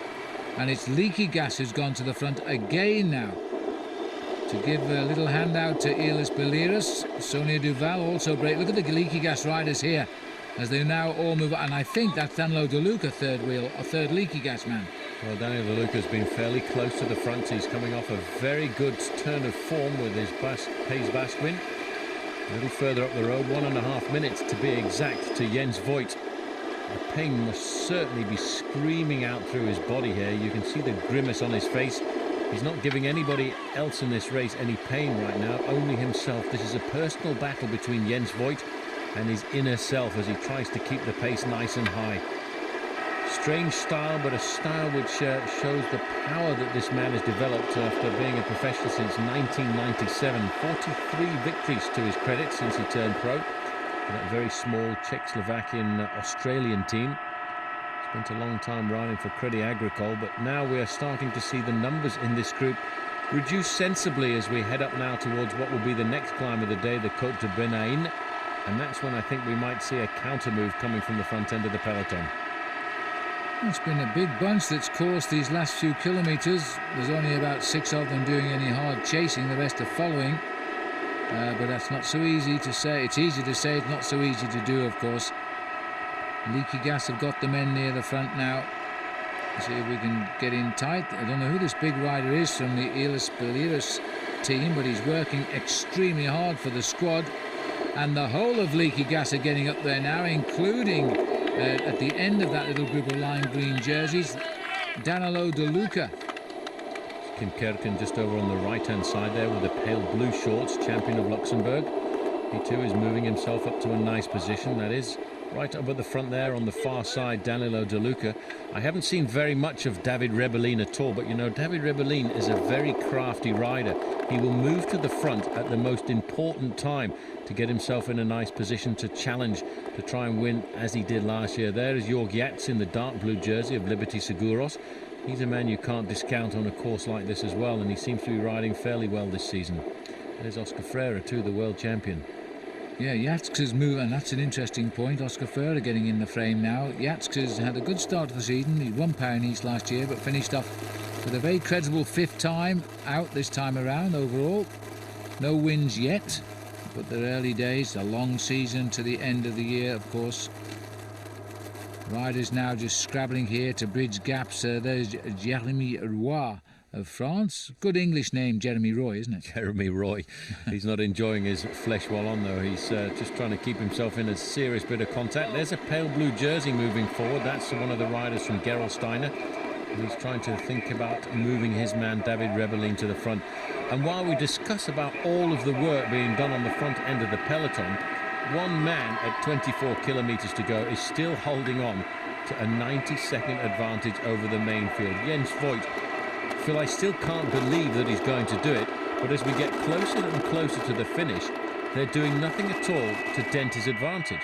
Well, in all honesty, we may as well start the programme now, because he's got the same gap he had when we started commentating with 80 kilometres to go. Fabulous riding, what can you say? This is superb performance by Jens. And we know him pretty well over the years. We've seen him, we've been alongside him, we've gone out sort of with him at night. He's been around an awful long time, enjoying life, and he just loves cycling. He reminds me of the same mould as Eric Zabel, the other top German sprinter. Yep, he really does enjoy his racing, and despite the fact that he's coming up to 34 years of age, he really still has the power of one of the experienced bike riders of the peloton. The main field is stretching out into a long line, and the fact that there's no car behind there would indicate that there's been a split in the peloton, so one or two riders have obviously started to slip off the back. There's Jörg Yats moving up into 2nd position. He's being very attentive now. He knows that quite shortly we'll be coming up to the slopes of the Côte de Benaïn. I think that will be in around about 7 kilometres time. There's been a little bit of a cloudburst here as well. The road's starting to dampen. A few puddles at the side. But Leaky Gas, I think they've been given the word here by Danielo De Luca as we come into the province of Liège, where these riders will stay for the next 3 or 4 days before they line up for Liège-Bastogne-Liège, the Doyenne, the oldest of classics, which many men are thinking about here in the back of their minds for the Sunday's attempt to win that bike race, which started in the late 1800s. Yes, the grand old lady of the classics, that's coming up at the weekend. It used to be a Saturday and Sunday, the Fleche Wallonne and Liège-Bastogne-Liège. That's a cruel weekend for you. And that's why they still have the Ardennais weekend as far as a prize goes. They link up the men that score well in both events, but they're no longer on the same weekend. Minute 23, they're just about starting to get into things here now. Little flick of the elbow saying, I need help. Up comes the Gerolsteiner rider, no problems. It's beginning to look a little bit more serious all of a sudden. The rain is falling now. It's making a very light film on that road surface. Not good at all. Jens Voigt, 1:21. 22 kilometres to go, about 13 miles. Could be unlucky. I wonder why Jens Voigt keeps looking down there. He's wondering, I think, if he might have a flattening tyre, but it's probably because his tyre pressure is quite hard and the back end of the bike is slipping around just a fraction. And just to compound the danger, this road has actually not got a very good surface on it, and these roads are very much damaged during the winter. Very heavy frost in this part of Belgium, down in the Ardennes areas, and these roads are not some of the main roads used by a lot of the traffic. You can see how much they've broken up during the winter months as the main field stretches out into that very, very big long line once again. Uros Moon there, moving forward again, trying to keep the pace high. He's working for Team Phonak. Liquikas have always got one or two riders right up at the front end of the group, trying to dent the advantage, and it's slowly coming down. You know, over the last 5 kilometres, Jens Voigt has actually lost around about 30 seconds. Oh, a little bit of bad break-up there, but we're all back together again now, at least. Our pictures are, of course. Voigt's still out, but it's coming down rather dramatically now. 1:18, I think. 22 kilometres to go. Well, it's going to be curtains sooner or later. He can't make it now. But these are dangerous moments for the peloton. These roads look very, very slippery indeed.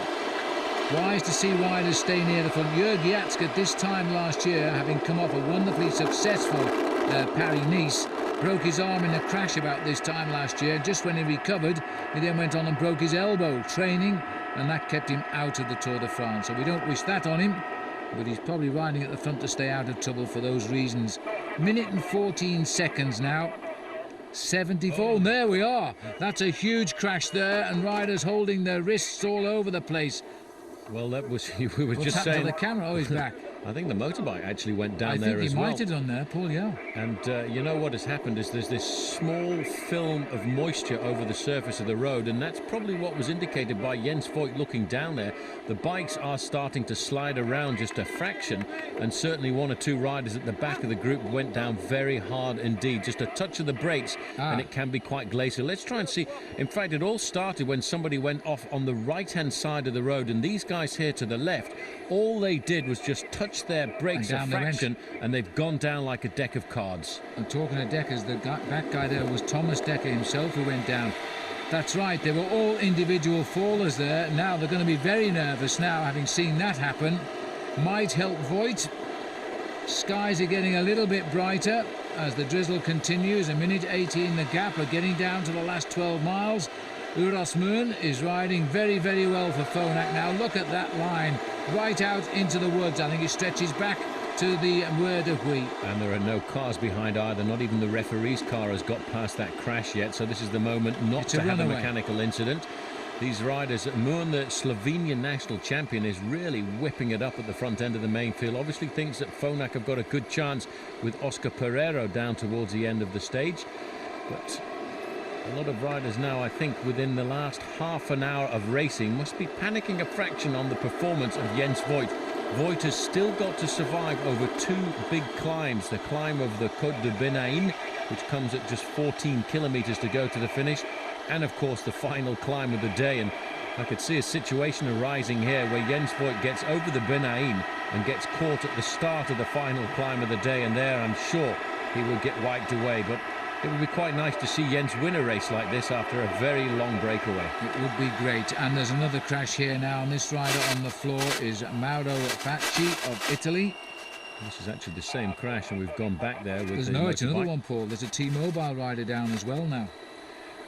This is another T-Mobile rider in the gutter just in front of him as well. Yeah. So a lot of riders gone down here very hard indeed. Well, we saw Uros Moon leading the way down very, very gingerly. We're going to run out of cameraman at the same rate as if they keep on tumbling off the bike. Two T-Mobile riders looking very unhappy with themselves. We've left them behind now. The descent continues. You can always tell when they're worried when you see huge gaps between the wheels. They want to see the way down the hill. Very, very treacherous descent at the moment. Glacial on the way down. Inside 20 kilometres to go. It's got to be in the favour of Jens Voigt at the minute. Watch the right-hand turn. This could claim a few when the peloton get here. Well, Jens Voigt now does have the big advantage that he can pick his way around these corners at the speed that he wants to. He's not subjected to following the line of somebody else. And I think the fact that the weather conditions have changed It's going to drop the temperature down about 5 or 6 degrees Celsius, and that rain onto the rider's thighs at a moment like this will start to tetanize the muscles. It may well just take a fraction of the impetus out of the chase, but it won't do much, I think, to cool down the ardour of Jens Voigt at the front of the main field. And this could be the turning point for Jens Voigt. This could give him the advantage. This may well just be what gives him enough of a chance to survive into the slopes of Huy. Well, he's certainly getting on with the job in hand. Who cares about the race behind? This is going to go down one of the breaks of the year, I think. It's been a superb demonstration by Jens Voigt. He's held that bunch at virtually the same time for kilometre after kilometre. It's come down a bit now, but he may be lucky.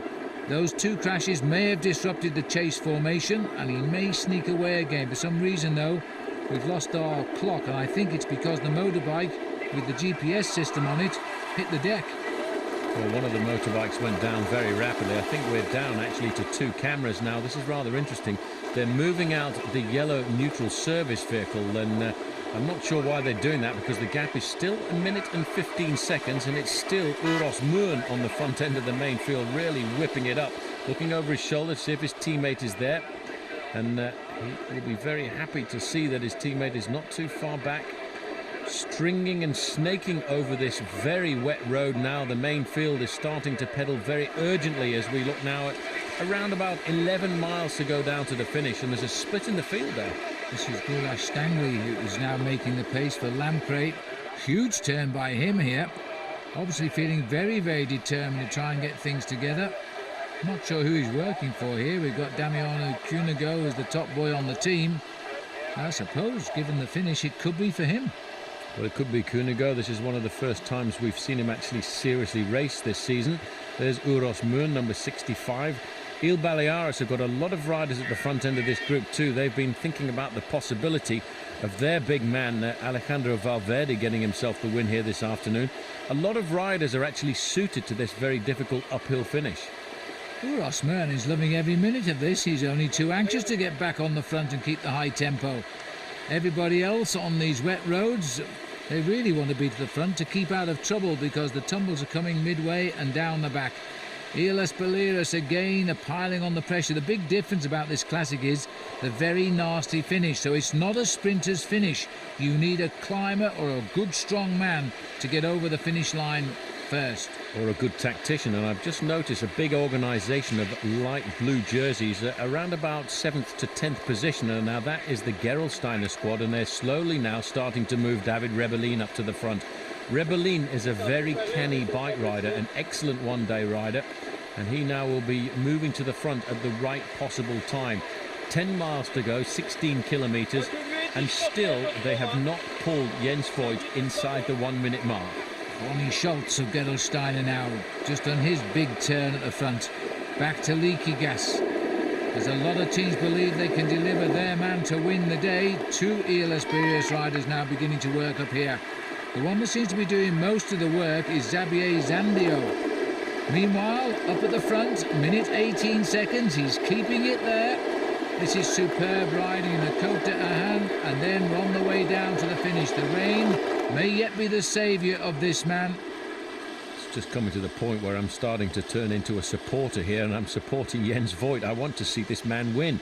15.5 kilometres to go, still holding on to 1 minute and 18 seconds, and he will enjoy these conditions, because these now are becoming the conditions of a tough man, a tough bike rider, and that certainly is what Jens Voigt is. And this has got to be one of the best starts to the season he has had in recent years. He's always really been the man to work for the rest of the squad, as he was last year when Team CSC went on to win Paris-Nice. This year he's won himself the Mediterranean Tour in the early part of the year in February. But since then, he really has started to consolidate on a lot of victories. He's been very successful, and with the change in weather conditions, I've got my fingers crossed for him. Well, when you get a performance like this around the world, I imagine all of the people back home in the living rooms, they must be screaming at the television, just hoping they can keep him away. Because when you put all this work in, and there's the 15 kilometres to go aboard on the right of the road there, then he deserves victory. Professional cycling doesn't always think like that, of course, and these boys now are not saving any power for the finish. A nasty day. The rain has kept off for most of the afternoon, and just inside of the last 15 miles of racing, the weather has completely and utterly changed. But this cold rain coming down in the Ardennes is certainly not good for the legs. It looks like Alexander Vinokourov moving up to the front end of the group. Now, in fact, he's a man we haven't talked very much about. Well, that's because we haven't seen him. He's the kind of guy who actually could enjoy the finish here this afternoon. He's also had a very quiet start to the year. Well, he's a very canny bike rider, and he's putting himself in a position where he might do something towards the end. Xavier Zandio is the Elis Balearis rider, doing a mountain of work out there today for the team. This rain, I regret to report, is not easing up. If anything, it's getting heavier. Minute and 8 seconds. One climb, descent, finish road, up the hill, and we're home. 14 kilometres to ride for Jens Voigt. Yeah, but what climbs they are as well. Let's not forget, you're talking about the Côte de Benaïn, which is a very difficult climb. Then a precarious descent, a bit of respite along the flat into the outskirts of the town of Huy. And then that final climb of the day, which is an unbelievable brute. You have to change from the one end of your sprocket to the absolute other end and hope that you can survive. It really is. I used to hate the Muur de Huy. Pain all the way. I used to hate walking up it to watch the finish. Urasmern on the front, followed by Ronnie Schultz of Gerolsteiner. Then a little help from Lampre. And there's a lot of action from just about everybody now to keep this very, very high. It's Matej Mergeli of the Slovenian member of Leaky Gas who is mixing it up at the front now. Kim Kirken there with the red top on his jersey. Boy, these boys are actually flying down here at the moment. This is top speed. This is really full on as we get into the final few kilometres now of this incredible Fleche Wallonne. There's Gore Stangelai, the Lampre rider, just a little bit further back.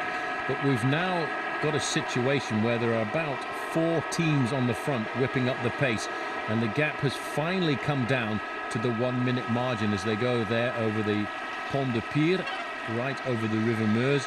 And unfortunately, if they were to carry on alongside the banks of the Meuse, they would be in Huy very rapidly. But the race organisation take them off on a little loop over the Côte de Benaïn, and then of course it's the nasty little ascent of the Muur de Huy.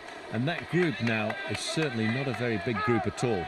Oof, bit dangerous, but safely negotiated. But if they turn round, of course, and race along the other way, they go to Holland.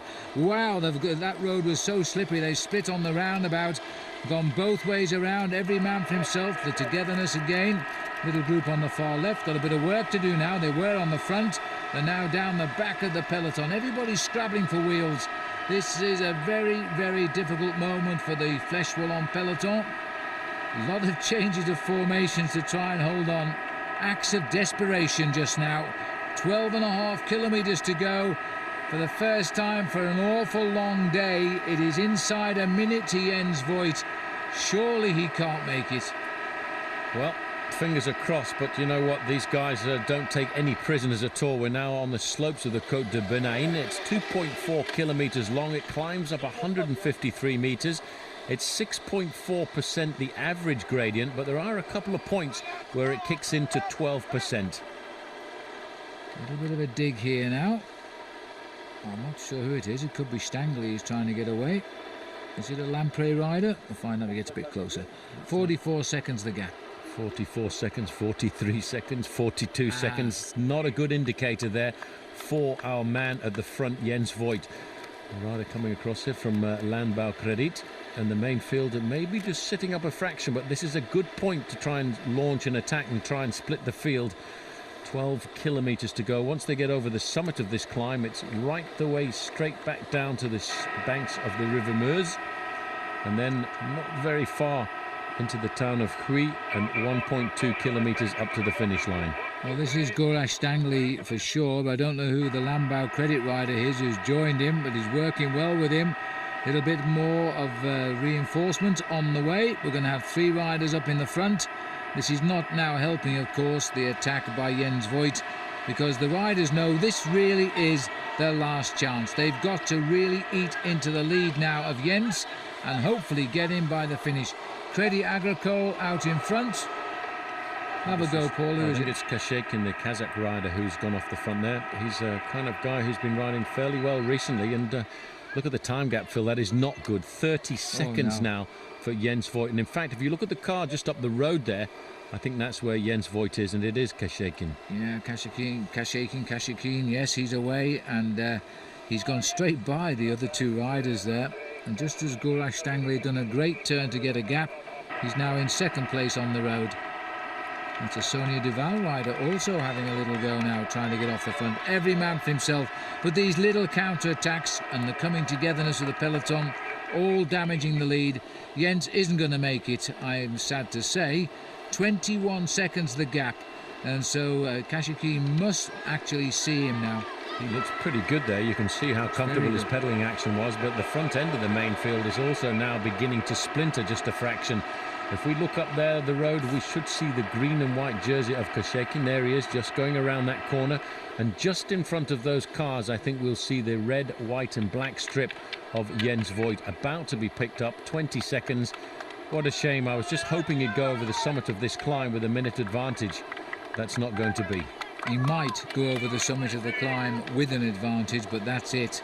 He's about 600 metres from the top here, and he's sticking to his guns. He'll win the prize for topping all of the climbs of the Ardennes today, but that wasn't what was in his mind. I'm pretty sure that. He looked over his shoulder there. He knows now it's curtains sooner or later. Another counter-attack from the field here as well. Looks like David Echevarria, the little bouncy style of the rider who's returned back to Liberty Seguros, looking back over his shoulder. But the main field is certainly not splitting up very much at all on the slopes of the Côte de Benaïn here. Well, that in itself a little bit of a surprise, but a lot of riders are sticking this one through to the end, despite it only being a couple of days through to the next round of the Pro Tour, but it's a big classic, Liège-Bastogne-Liège. Right, Kashekin still clear and actually doing a nice piece of riding here. I wonder if he catches Jens, whether the two can still find the legs. Depends where he catches him. If he catches him over the summit of the climb, you can be absolutely certain that he won't get rid of Jens Voigt on the descent, and Jens will have about 2 kilometres to recover, just a fraction. But then there's the long ride along the valley before the start of the final climb of the day. Pulling back here gives us a chance to see what the time gap is. I think that is still David Echevarria, but the main field are right on his tail. A little bit of movement now in the field. Here come the counter-attacks now. Try and finish it all off, possibly. It looks like Danielo De Luca trying to go clear there. That's a bouncy style of De Luca, I think. He's looking for the move. He knows this is an ideal place, a good launch pad to get a small group of 5 or 6 riders off the front end of the group. But in fact, they did nothing to get onto the tail there of David Echevarria, who's just in front. This is still Andrei Kashekin, just concentrating. He can see now the leader. He's just trying to haul him back. Lamprey working hard at the front, but it's no longer Gorash Stangley down there. Alexander Vinokourov moving to the front there as well for T-Mobile. He's a man who I think is looking for the move here this afternoon. This is such a difficult climb here at around about 10.5 kilometres to go to the finish. Helicopter doing his best to get in there. We've lost a lot of cameras, I think, today. And here comes a big move here from T-Mobile. It is, looks like Alexander Vinokourov in person now trying to go off the front. Well, he's been joined. 2 riders clear. Having a quick look. That looks as if it could be Kim Kerken there, the champion of Luxembourg. Yeah, that's Vicioso. Angel Vicioso, big sprinter. Well, there's still the guys with some legs here, but it is amazing how Jens Voigt is holding off all of these counter-attacks. They still haven't got back to Jens Voigt. He really will not give up, and I tell you what, if he's still got 10 seconds advantage over the top of this climb, he'll charge off the top of it like a man possessed, take all of the risks possible and hope that he can get to the bottom in the lead. But look at that. That is a long line of riders now. A lot of serious attacks coming off the front end of this group as everybody now is trying to break the stranglehold. Looks a bit like Eric Decker moving forward there. Difficult to see through the haze here.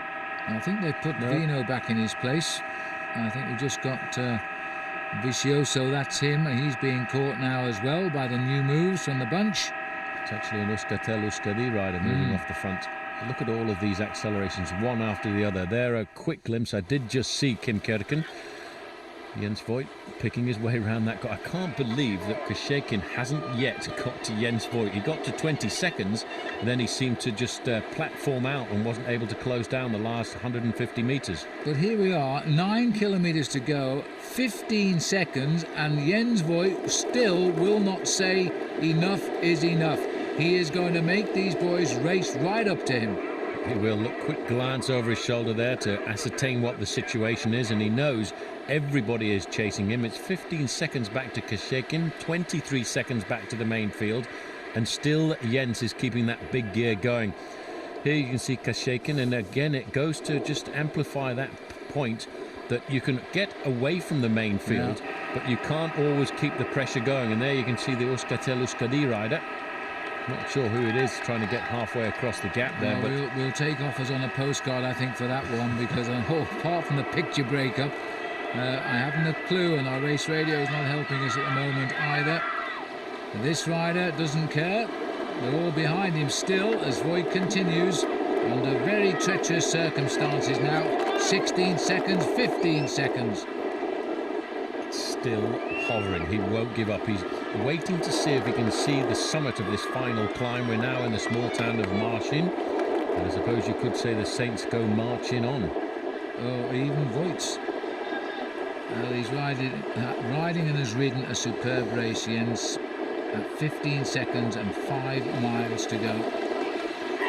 If he can survive, it's a pretty precarious little descent off the summit here of the Côte de Benaïn. These roads are nice and wide and clear. But as he drops back down towards the banks of the River Meuse, there are 2 nasty little corners, and that's what he's waiting for. Looking down there to check the pedals.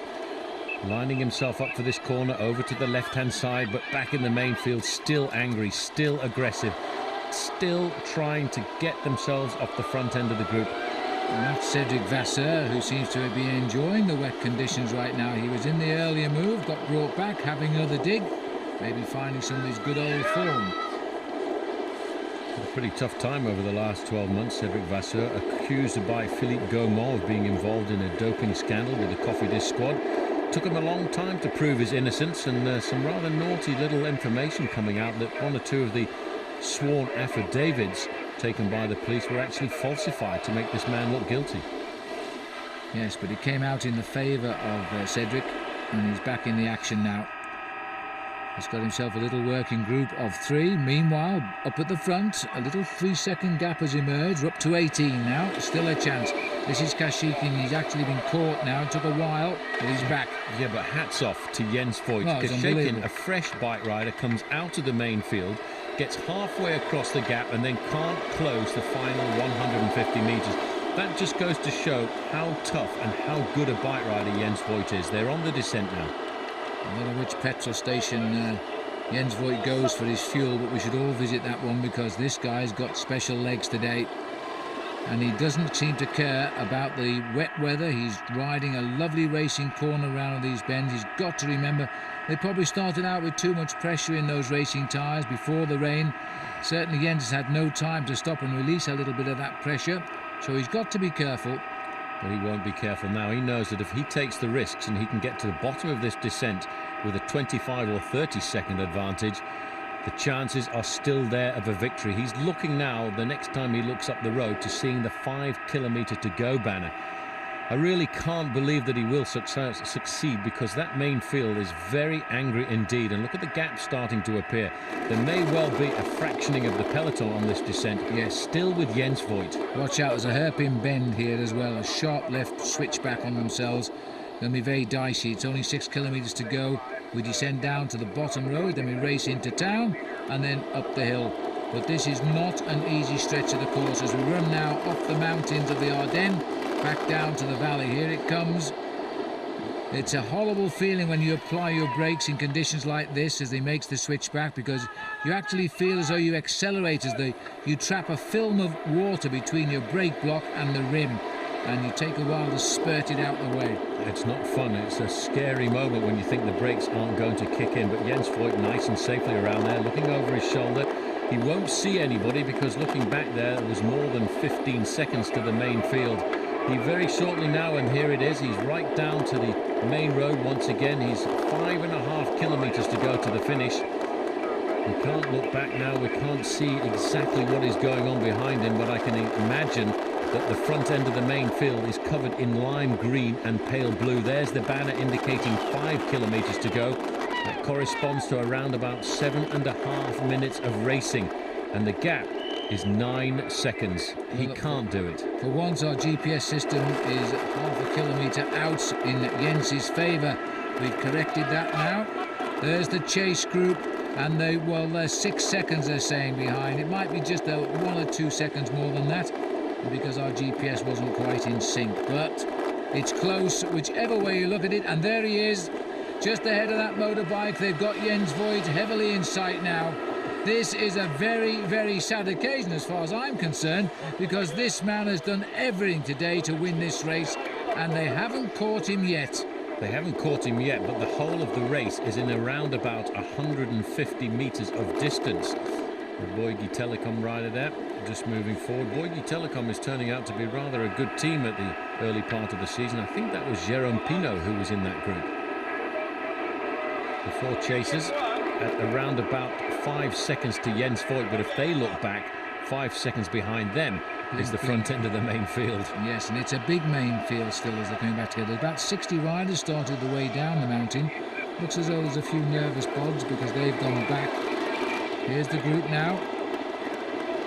Little sign there saying 4 kilometres to go there. This is Oscar Pereira, the leader of Team Phonak here this afternoon. That is why Uros Mön was doing so much work earlier on. Jens Voigt, Phil, is just around the corner there, still has not given up at all. Here he is. Sad day for the CSC rider, because here he is back in the fold. I wonder if he can get back onto the train. Well, he'll certainly know. I don't know whether he can. He's trying to. That's Kashigan, who's still in this move. Jens is going to lift it, is he? I think he might. He's just gone on the back there. Jérôme Pinault is the rider from Bouygues Telecom who's down there. Kashigan. We've also got 2 other riders. Here's the complete lineup. Ferreira, who is on the Phonak team, as Chavanel. That's an interesting move for him. He's the Cofidis rider now. Well, and there he is. This is the man that France thinks is going to be their new star for the future. A swapping of teams for him to come across to Team Cofidis. That is Pinault in the pale blue, Pereira in the Phonak jersey, Kashekin in Crédit Agricole.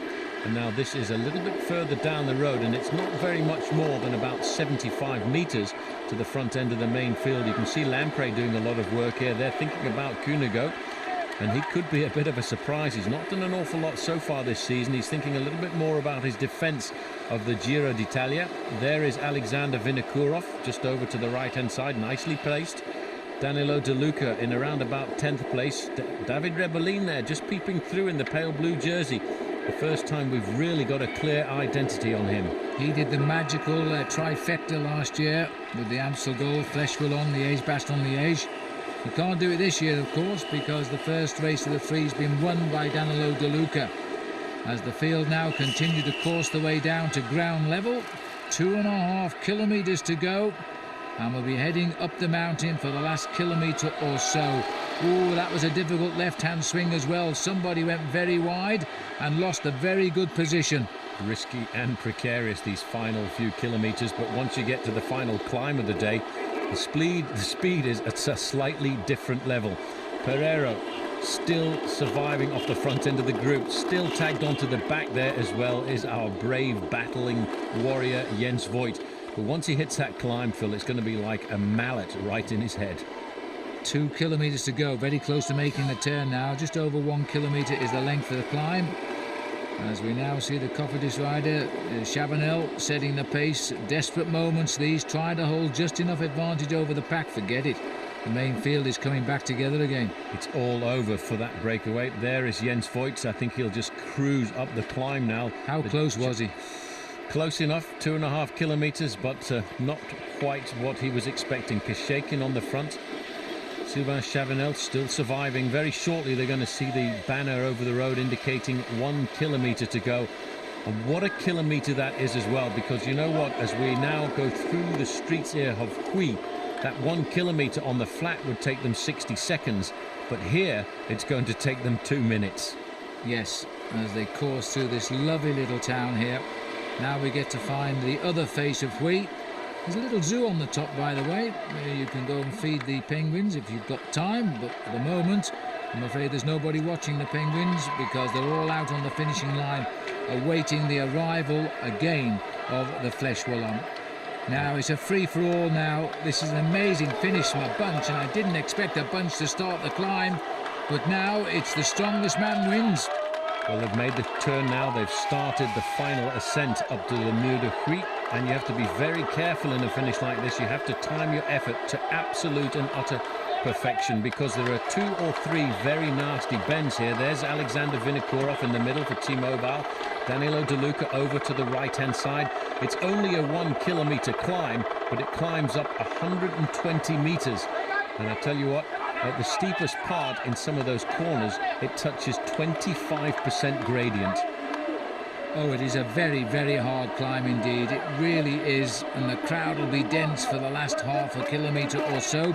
Oscar Freire moved up on the outside. The world champion suddenly sees the front and is holding position. Rebellin is there too. So too on the far left, Danielo De Luca. And Kim Kirken is middle of the range. T-Mobile rider alongside him. This is the line-up for the front. Rebellin looks dangerous. I tell you what, so does Oscar Ferreira there. He's looking very comfortable, wanting, I think, to pay the team back for really messing it up at the end of the Amstel Gold Race. There you can see for the Domina Vacanze team is Mirko Celestino. He's also in a fairly good place.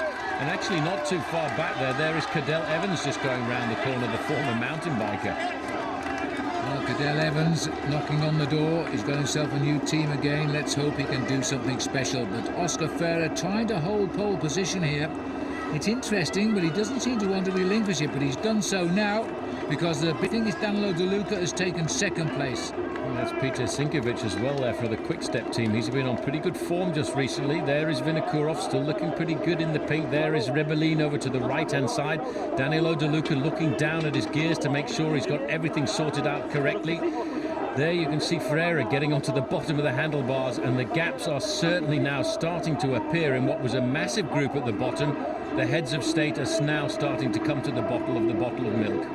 Well, I think De Luca's made a mistake hitting the front quite as early as he might have done, and there's an attack by Kim Kirken. Rebellin can't go. De Luca won't be passed. De Luca took Kirken on there when he saw him come and has made a very early rush for the line. That might be a bad mistake. Gritting his teeth behind is Rebellin. Look at the tongue coming out of Kim Kirken. That would be a result for him, but Danielo De Luca, who won the Amstel Gold Race out of the mist, gave a full advertisement to everybody here, and he's too strong.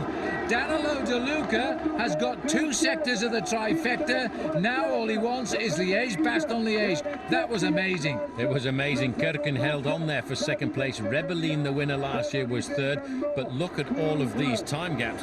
And actually, it was David Echevarria who came across the line in 4th place. Well, he's joined Liberty Seguros, which I completely forgot. I was looking for the orange jersey of David. He's done well there to hold on for 4th.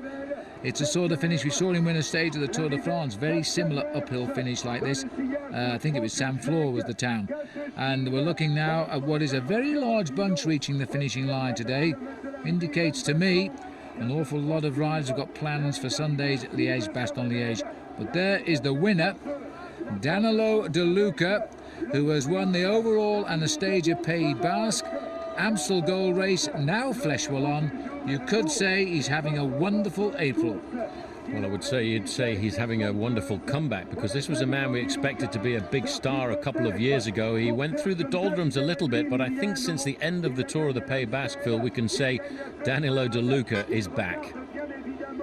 Well, it's a good result for Leaky Gas as well, as he's now being told the way home. One or two of our journalist friends there, just getting ready for the quotes.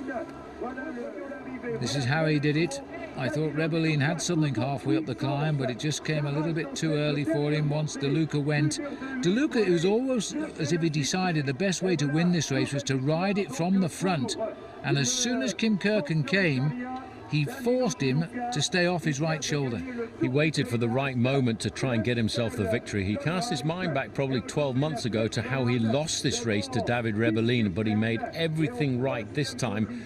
Kim Kirken there looks actually pretty happy with his second place coming across the line, and David Rebellin, I think, a little bit despondent there in third place, because I think he felt that he had the possibility of the win.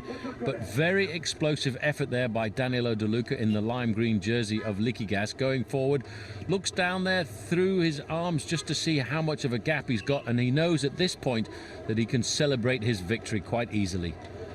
I think Kim Kirken, that's got to go down as one of his best results. Yes, he's won Paris-Brussels back in 2003, but second place here at La Flèche Wallonne, I think he'll be happy enough with that. De Luca, though, keeps the wins going. He's looking for the treble now with Liège-Bastogne-Liège. David Rebellin is back, the winner last year of this event, filling the third place slot this time around. Bernard Hinault up on the podium there as the man who salutes the crowd, Danielo De Luca, again just a few days after winning out of the mist the Amstel Gold Race. It'll be a little while for these boys smile because they're wet and cold, but it'll all dawn tomorrow as to what they've done. As they say, that's all, folks. For Paul Show and Phil Liggett, goodbye.